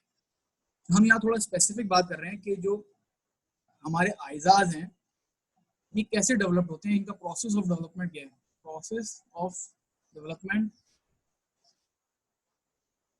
ऑफ आइजाज। इसका कोई प्रोसेस है सर, उसके प्रोसेस के बारे में थोड़ा सा हमारे कोर्स में है, तो उसको हम डिस्कस कर लेते हैं। अच्छा, एक चीज याद रखना कि आईएएसबी ने आइजाज बनाए हैं जो कि पूरी दुनिया में एप्लीकेबल है, लेकिन पाकिस्तान में वो तभी एप्लीकेबल होंगे जब तुम्हारा ICAP, institute of chartered accountant of Pakistan, उन स्टैंडर्ड्स को अडॉप्ट करेगा। अगर वो स्टैंडर्ड को अडॉप्ट नहीं करता तो वो पाकिस्तान में एप्लीकेबल नहीं होगा। ये बात याद रखना कि यानी institute of chartered accountant of Pakistan ICAP को पहले इन स्टैंडर्ड्स को अडॉप्ट करना है। ठीक है, ये हमने देखा था कि पाकिस्तान में जो है ऑडिटिंग प्रोफेशन को कौन कौन रेगुलेट कर रहा है, जिसमें मैंने आईकैप का भी बताया था कि आईकैप भी है और बेसिकली क्वालिटी कंट्रोल कमेटी है आईकैप की, और तुम्हारा एफबीआर भी शामिल है इसके अंदर। ठीक है ना, audit oversight board of FBR, ये तुम मेरे शुरू के नोट्स में देख सकते हो। तो सर आईकैप जो है वो अडॉप्ट करेगा तभी कोई आइजा पाकिस्तान में एप्लीकेबल होगा। सर अब जरा डेवलपमेंट का प्रोसेस समझाते हैं सर। बहुत सिंपल सा प्रोसेस है, कुछ भी नहीं यार। देखो, पहले एरिया सेलेक्ट किया जाएगा, कोई भी एरिया होगा, एरिया सेलेक्ट किया जाएगा कि जिस एरिया पे जरूरत है कि इस पे स्टैंडर्ड होना चाहिए। स्टेप 1 है sir, for example related parties हैं हमारी, रिलेटेड पार्टीज हैं, इस पे सर दुनिया भर के ऑर्डर्स हैं सर, इस पे गाइडलाइंस होनी चाहिए, कुछ स्टैंडर्ड बनना चाहिए। तो सर एक इंटरनेशनल स्टैंडर्ड ऑडिटिंग बना, जिसे हम कहते हैं आइजा 540 रिलेटेड पार्टीज के हवाले से। सर ये जब बना था ना, तो पहले एरिया सेलेक्ट हुआ था। हाँ सर, एरिया सेलेक्ट हुआ था, रिलेटेड पार्टीज पे सर स्टैंडर्ड होना चाहिए। सर दूसरी बात ये है कि पहले इसका एरिया बन गया, एरिया सेलेक्ट हो गया, फिर इस पर मुख्तलिफ जो हमारे इसमें कमेटी में मेंबर्स बैठे हुए हैं, जो एक्सपर्ट्स हैं, उन्होंने अपने ड्राफ्ट दिए, कुछ ड्राफ्ट एक्सपोजर दिए, यानी उन्होंने टेक्स्ट दिया कि ये होना चाहिए, ये इम्प्लीकेशन है, ड्राफ्ट दे दिया। तो तीसरा स्टेप ये कि उन ड्राफ्ट पर दूसरे जो मेंबर्स हैं कमेटी के, उन्होंने कमेंट्स दिए। सर कमेंट्स पास किए, उन पे अपनी राय दी कि सर ये इस तरह से नहीं, इस तरह से होना चाहिए। सर चौथा स्टेप, उसके बाद अप्रूवल गया कि हाँ ये स्टैंडर्ड अब सही है, अब इसको हम अप्रूव करते हैं, हमारी कमेटी, हमारा बोर्ड अप्रूव करता है। और तो पांचवा स्टेप ये कि सर उसको पब्लिश कर देते हैं, देन हमारे पास बुकलेट की फॉर्म में आ जाता है। सर अगर ये एक सवाल आ जाए ना 5 नंबर का सवाल के, सर बता दें what is the process of developing a new ISA, ठीक है, तो सर ये 5 नंबर का कम से कम 5 मार्क्स का ये क्वेश्चन आएगा। और ये बच्चों वाला है, इसके सिर्फ स्टेप्स याद करने की। सबसे पहले सर एरिया सेलेक्ट करना है, एरिया सेलेक्ट होगा, जितने भी एक्सपर्ट्स हैं वो एरिया सेलेक्ट करेंगे। अच्छा, एरिया ये वो होगा जो यूजुअली जिसकी इम्प्लीकेशन या जो कि ऐसा एरिया होगा जिसपे गाइडलाइंस या जिसपे इंफॉर्मेशन पब्लिश करनी चाहिए, ये वो एरिया होगा, यानी जिसपे रिक्वायरमेंट है एक्सप्लेनेशन के लिए। फॉर एग्जांपल रिलेटेड पार्टीज हो गई, फॉर एग्जांपल मैनेजमेंट रिप्रेजेंटेशन, कोई भी area using the work of an expert.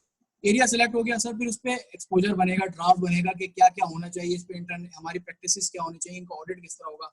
उसके बाद उस पर कमेंट्स लिए जाएंगे दूसरे एक्सपर्ट से, उस पर कमेंट देंगे, फाइनली उसका अप्रूवल होगा। अप्रूवल होने के बाद वो पब्लिश हो जाएगा और हमारे आइजाज का हिस्सा बन जाएगा। ठीक है बच्चों, ये सिंपल सा एक मैंने बना दिया है, इसके चाहो तो ये लिख लो स्टेप्स, सिंपल से स्टेप्स हैं, कभी भी अगर आ जाए तो स्टेप्स में याद करना आसान है।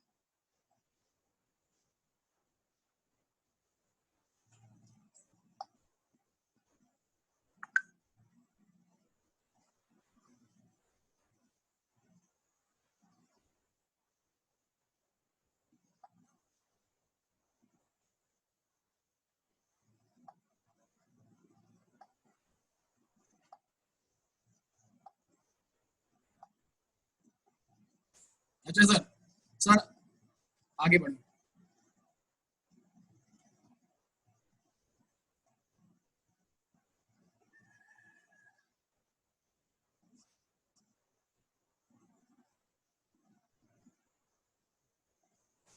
अच्छा सर, ये भी देख लें आप, ये भी नोट कर लें, छोटी सी बात है कि जब आइजा बन के आ जाता है, डेवलप हो जाता है, तो उसके अंदर होता क्या, उसके कंटेंट्स क्या क्या होते हैं। आइजा जब बन के आ गया, उसके कंटेंट्स क्या होते हैं। सर सबसे पहले तो उसका बताया जाएगा स्कोप, कि इसका एरिया क्या है, किस जगह पे वो एप्लीकेबल है। फॉर एग्जाम्पल है तुम्हारी एक्सपर्ट से रिलेटेड है वो ISAs, using the work of an expert, expert से रिलेटेड है, इंटरनल ऑडिट फंक्शन से रिलेटेड है, ठीक है, या तुम्हारा रिलेटेड पार्टी से रिलेटेड, यानी एरिया बता दिया जाएगा कि स्कोप क्या है, किस किस एरिया को, किस डोमेन को टच कर रहा है। दूसरा ये है कि ऑब्जेक्टिव, ऑब्जेक्टिव में कि इस आइजा को लाने का मतलब क्या है, इस एरिया में क्या काम करना है, ऑब्जेक्टिव क्या है, वो आपको ये बता रहा है। सेकंड, थर्ड ये कि कुछ उसमें डेफिनेशन बता दी जाती हैं। फिर चौथा उसकी रिक्वायरमेंट बता दी जाती हैं उसी आइजाज के अंदर। और पांचवा जो है ना वो बेसिकली एक्सप्लेनेशन है इन तमाम अबव का। ठीक है, तो ये एक्सप्लेनेशन और अबव मैटर्स है, application and other explanatory matters है। तो ये 5 चीजें होती हैं किसी भी आइजा में। तुम उसका देख लोगे, इंट्रोडक्शन, स्कोप क्या है, किस एरिया को, डोमेन को टच कर रहा है। फिर उसके बाद ऑब्जेक्टिव्स बताता है कि ऑडिटर को क्या चीज इंश्योर करनी है, कुछ डेफिनेशंस बताता है। फिर रिक्वायरमेंट्स होती हैं, रिक्वायरमेंट्स किस तरह से करना है, क्या रिक्वायरमेंट्स होनी चाहिए, फॉलो किस तरीके से करना है, किन एरियाज की के बारे में तुमने इंफॉर्मेशन लेनी है। तो इस तरह से होता है। फिर उसकी एक्सप्लेनेशन होती है। तो सर ये भी सिंपल सा है। बाकी ये कि सर रोल बता दें कि रोल क्या है, ऑडिटिंग स्टैंडर्ड्स का रोल बता दें। सर रोल में सिंपल अगर हम बात करें कि ऑडिटिंग स्टैंडर्ड्स को अगर हम देखें, रोल ये, अच्छा जब हम ऑडिटिंग स्टैंडर्ड्स की बात कर रहे हैं ना, ऑडिटिंग स्टैंडर्ड्स, तो हम यहाँ ऑडिट की बात कर रहे हैं। और तुम्हें पता है कि सर ऑडिट में ना हमें रीजनेबल एश्योरेंस देनी है। तो सर एक बात तो तय हो गई कि हमारे आइजाज जो है ना, दे प्रोवाइड अ रीजनेबल और हाई लेवल ऑफ एश्योरेंस। एक बात, पहला रोल हो गया। सर दूसरा रोल, वही बात सर, कंसिस्टेंसी होनी चाहिए ऑडिट्स के अंदर, जितने भी ऑडिट्स अप्लाई हुए हैं। और सर सबसे इंपॉर्टेंट बात कि ये जो हमारे आइजाज है ना, ये हमारे एक्सटर्नल ऑडिट्स के लिए एप्लीकेबल है, इंटरनल ऑडिट्स के लिए नहीं है। सर ये कैसे? सर ये आपको पहली क्लास मेरी याद आई होगी जिसमें मैंने तुम्हें टाइप्स ऑफ ऑडिट बताए थे। उसमें मैंने internal, external, compliance, tax, IT सब बताया था। सर हमारे आइजाज जो है ना, ये एप्लीकेबल है टू एक्सटर्नल ऑडिट्स ओनली। ये एक्सटर्नल ऑडिट्स को अप्लाई करते हैं, apply to external audits only. ठीक है सर, अगर किसी के पास कोई इंटरनल ऑडिट फंक्शन है किसी कंपनी का, तो सर क्या वो भी आइजाज फॉलो करेगी? नहीं सर, उनका अपना अलग, अपना अलग स्टैंडर्ड होते हैं, अपने अलग फ्रेमवर्क होते हैं। तो उसमें हमें जाने की जरूरत नहीं है। तो अभी हम यही देख लें कि जो हमारे ऑडिटिंग स्टैंडर्ड्स हैं वो एक्सटर्नल ऑडिट के पर्सपेक्टिव से एप्लीकेबल होते हैं, ना कि इंटरनल ऑडिट के। सर ये काफ़ी डिटेल्ड में जो है ना, मैंने आपके स्टडी टेक्स्ट के अच्छे खासे बड़े पोर्शन को जो है ना मैंने कवर कर दिया। और इसमें कोई क्वेश्चन है तो पूछ लो। वैसे अभी तो ये थ्योरी की चीज़ें थी काफ़ी सारी, और कभी भी तुम्हारे एग्जाम में पूछ सकता हो, पूछता रहा है इनमें से।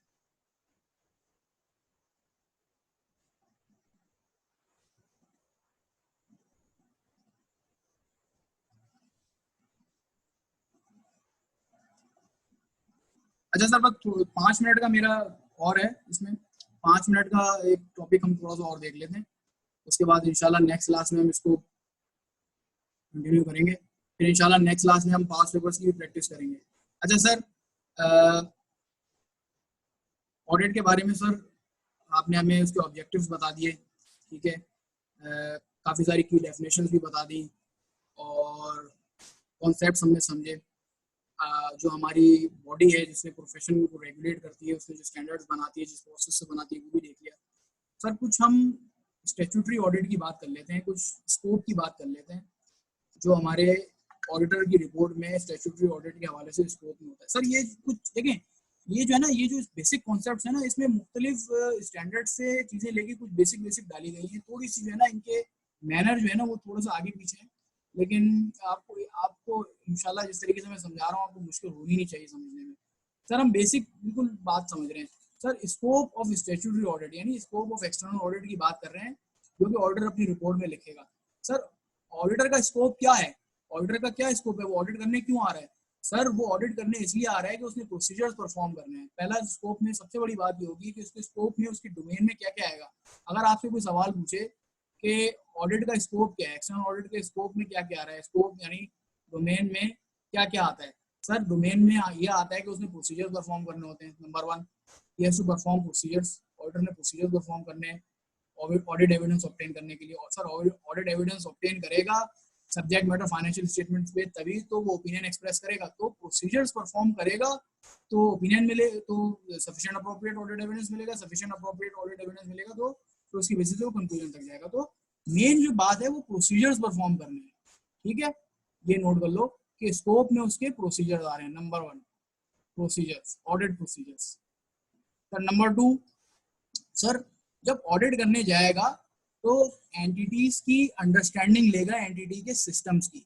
एंटिटी के क्लाइंट जो है तुम्हारा, उसके सिस्टम्स की अंडरस्टैंडिंग लेगा। जैसे मैंने पहले बताया था, सेल्स का सिस्टम हो गया, परचेज का सिस्टम हो गया, हर वो सिस्टम जो कि फाइनेंशियल स्टेटमेंट्स में फिगर्स की फॉर्म में रिजल्ट कर रहा है, उनकी अंडरस्टैंडिंग लेगा हमारा ऑडिटर, ठीक है ना।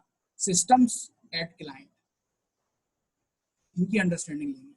अच्छा, एक बात याद रखना कि ऑडिटर जो है जब ऑडिट करने जाएगा और सिस्टम्स की अंडरस्टैंडिंग लेगा, वो ओपिनियन जो है वो फिगर्स पे देगा, सिस्टम्स के ऊपर नहीं देगा।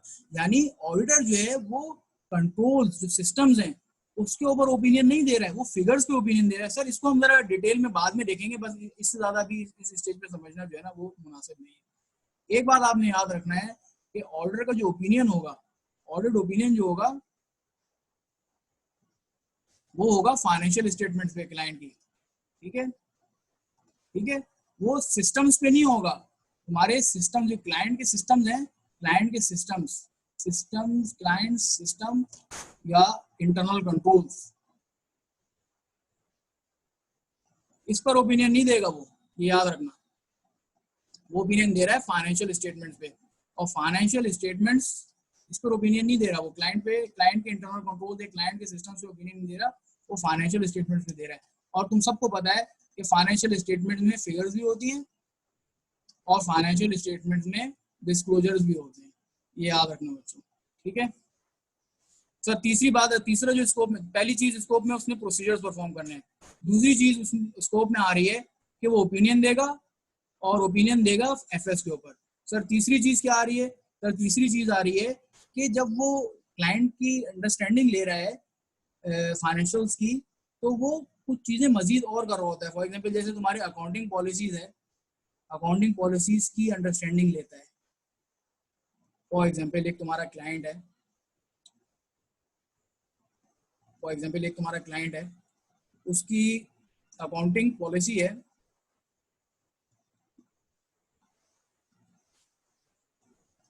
Cost model. हम ये बात कर रहे हैं IAS 16 property plant and equipment, ठीक है।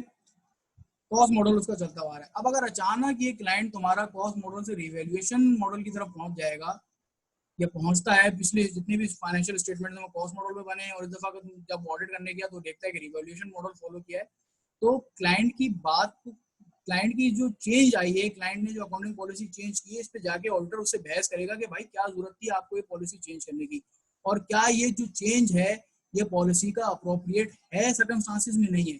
तो ऑडिटर जब ऑडिट करने जाएगा तो वो अप्रोप्रिएटनेस ऑफ द पॉलिसीज को भी कंसीडर करेगा। he has to evaluate the appropriateness of the accounting policies, और इस इवेल्युएशन में ये देखेगा कि ये पॉलिसी जो है ये सही है या नहीं है।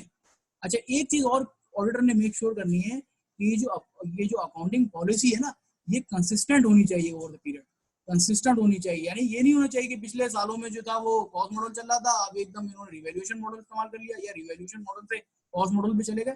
कोई ना कोई बेसिस होगी, basis for change, basis for change होना चाहिए, और उस बेसिस से ऑडिटर को एग्री करना है। और अगर वो बेसिस से एग्री नहीं करता है तो फिर हम उसकी रिपोर्टिंग एप्लीकेशन की तरफ जाएंगे। कहने का मकसद ये है कि ऑडिट के स्कोप में appropriateness, evaluation of the appropriateness of the accounting policies भी आती है। सर एक ये, दूसरी बात ये है कि सर आपको सबको पता है कि फाइनेंशियल स्टेटमेंट्स के अंदर कुछ एस्टिमेट्स इन्वॉल्व होते हैं। सर कैसे? सर आपको पता है, फॉर एग्जांपल कोई फिक्स एसेट्स है, फिक्स एसेट्स हैं, आपको पता है सर फिक्स एसेट्स की रेजिडुअल वैल्यू भी होती है। सर क्या रेजिडुअल वैल्यू क्या? सर जब वो फिक्स एसेट आप डिस्पोज करेंगे, उसको सेल करेंगे, स्क्रैप करेंगे, at the end of its useful life तो कुछ वैल्यू देता है। और सर आपको पता है फिक्स एसेट्स की सर डेप्रिसिएशन होती है, आप फिक्स एसेट्स को डेप्रिशिएट करते हैं। सर ये दोनों जो है ना, ये बेसिकली एस्टिमेट्स हैं। आपको 100% सर्टेनिटी से नहीं पता होता कि ये बात सही है, ये रेजिडुअल वैल्यू इतनी मिलेगी, ये डेप्रिसिएशन मेथड सही है नहीं है। तो ऑडिटर को ये देखना है कि ये जो एस्टिमेट्स क्लाइंट परफॉर्म कर रहा है, एस्टिमेट्स ले रहा है फाइनेंशियल स्टेटमेंट्स को बनाने के लिए, और ऑब्वियसली एस्टिमेट्स जो है वो फिगर्स की फॉर्म में रिजल्ट करते हैं। एस्टिमेट्स आपकी फिगर्स को चेंज करते हैं, हिट करते हैं, तो ये एस्टिमेट्स रीजनेबल हैं या नहीं है, ये चीज भी आपने मेक श्योर करनी होती है जब आप ऑडिट करने जाते हैं। अच्छा आप एक चीज रखिएगा याद कि पॉलिसी को, अकाउंटिंग पॉलिसी को कंफ्यूज नहीं करना है आपने, accounting policy versus accounting estimate, इन दोनों में फर्क है, इन दोनों को कंफ्यूज नहीं करना है। देखो जो परसेंटेज होती है ना डेप्रिसिएशन की, या डेप्रिसिएशन का जो मेथड होता है तुम्हारा, डेप्रिसिएशन का जो मेथड होता है ना वो बेसिकली तुम्हारा अकाउंटिंग एस्टिमेट होता है, वो तुम्हारी पॉलिसी नहीं होती। लेकिन इसके बरक्स अगर हम IAS 16 की बात करते हैं, IFRS की, cost model versus revaluation model, ये तुम्हारी पॉलिसी है। तो पॉलिसी में और एस्टिमेट में फर्क पता होना चाहिए। पॉलिसी में पॉलिसी क्या है और डेप्रिसिएशन मेथड, डेप्रिसिएशन परसेंटेज क्या है, इन सब के बारे में आपको फर्क पता होना चाहिए। ठीक है यार, इस क्लास को हम अभी यहीं तक रखते हैं, क्योंकि इसके बाद सर बुरहान की क्लास होगी और इंशाल्लाह जो 2-3 टॉपिक्स रह गए हैं, 2-3 कॉन्सेप्ट्स और हैं वो देख लेंगे। और उसके बाद इंशाल्लाह हमारी कुछ ISO 200 की कुछ रिक्वायरमेंट्स हैं, रिक्वायरमेंट्स ऑफ ऑडिट, वो हम देखेंगे नेक्स्ट क्लास में। फिर इंशाल्लाह हम कोशिश करेंगे कि नेक्स्ट क्लास में पास पेपर्स जो हैं उसको उसकी तरफ आए। फिर इंशाल्लाह मैं तुम लोगों को पूरा जो है, और अब ये जो थी ना बेसिक अंडरस्टैंडिंग थी, 4-5 क्लास, जैसे मैंने शुरू में बताया था कि तुम्हारी शुरू की 4-5 क्लासेस जो हैं वो बेसिक अंडरस्टैंडिंग्स ही रहेंगी। उसके बाद इंशाल्लाह फिर हम प्रॉपर स्टेजेस की तरफ जाएंगे कि जैसे मैंने बताया था प्लानिंग स्टेज है, एग्जीक्यूशन स्टेज है, हम फिर आइजाज को पढ़ेंगे एक्चुअली। और मैंने उसकी स्टैंडर्ड्स की समरीज बनाई हुई है, वो इतनी डिटेल में नहीं होगी, वो ज़्यादा जो है तुम्हारे लिए ज़्यादा, उसमें ज़्यादा तुम इंटरेस्ट तुम्हें आएगा, ज़्यादा बेहतर समझ में आएंगी। ये तो थ्योरी बेस्ड है, थ्योरी में ये होता है कि एक नहीं तो दूसरी दफ़ा 3-4 दफ़ा उसको समझना पड़ता है, वो इतनी बोरिंग नहीं है, वो तुम्हारे लिए बहुत इंटरेस्टिंग होगी। तो इंशाल्लाह फिर नेक्स्ट क्लास में मिलते हैं। और जो तुम लोगों के क्वेश्चन हैं वो व्हाट्सएप पे पूछो, व्हाट्सएप पे भी इंटरेक्ट किया करो। और जिन लोगों के लेक्चर्स जो लोग नहीं ले सके या जिनकी अर्लियर क्लासेस मिस हो गई, वो मेरे यूट्यूब पे लेक्चर देख सकते हैं। तो इंशाल्लाह नेक्स्ट क्लास में मिलते हैं और तुम लोग नेक्स्ट क्लास का बता देंगे कि नेक्स्ट क्लास कब कंडक्ट करेंगे। मोस्ट प्रॉब्ली हमारी नेक्स्ट क्लास जो है वो ट्यूसडे को होगी, तो इंशाल्लाह ट्यूसडे को मिलते हैं। ठीक है, अल्लाह हाफिज़।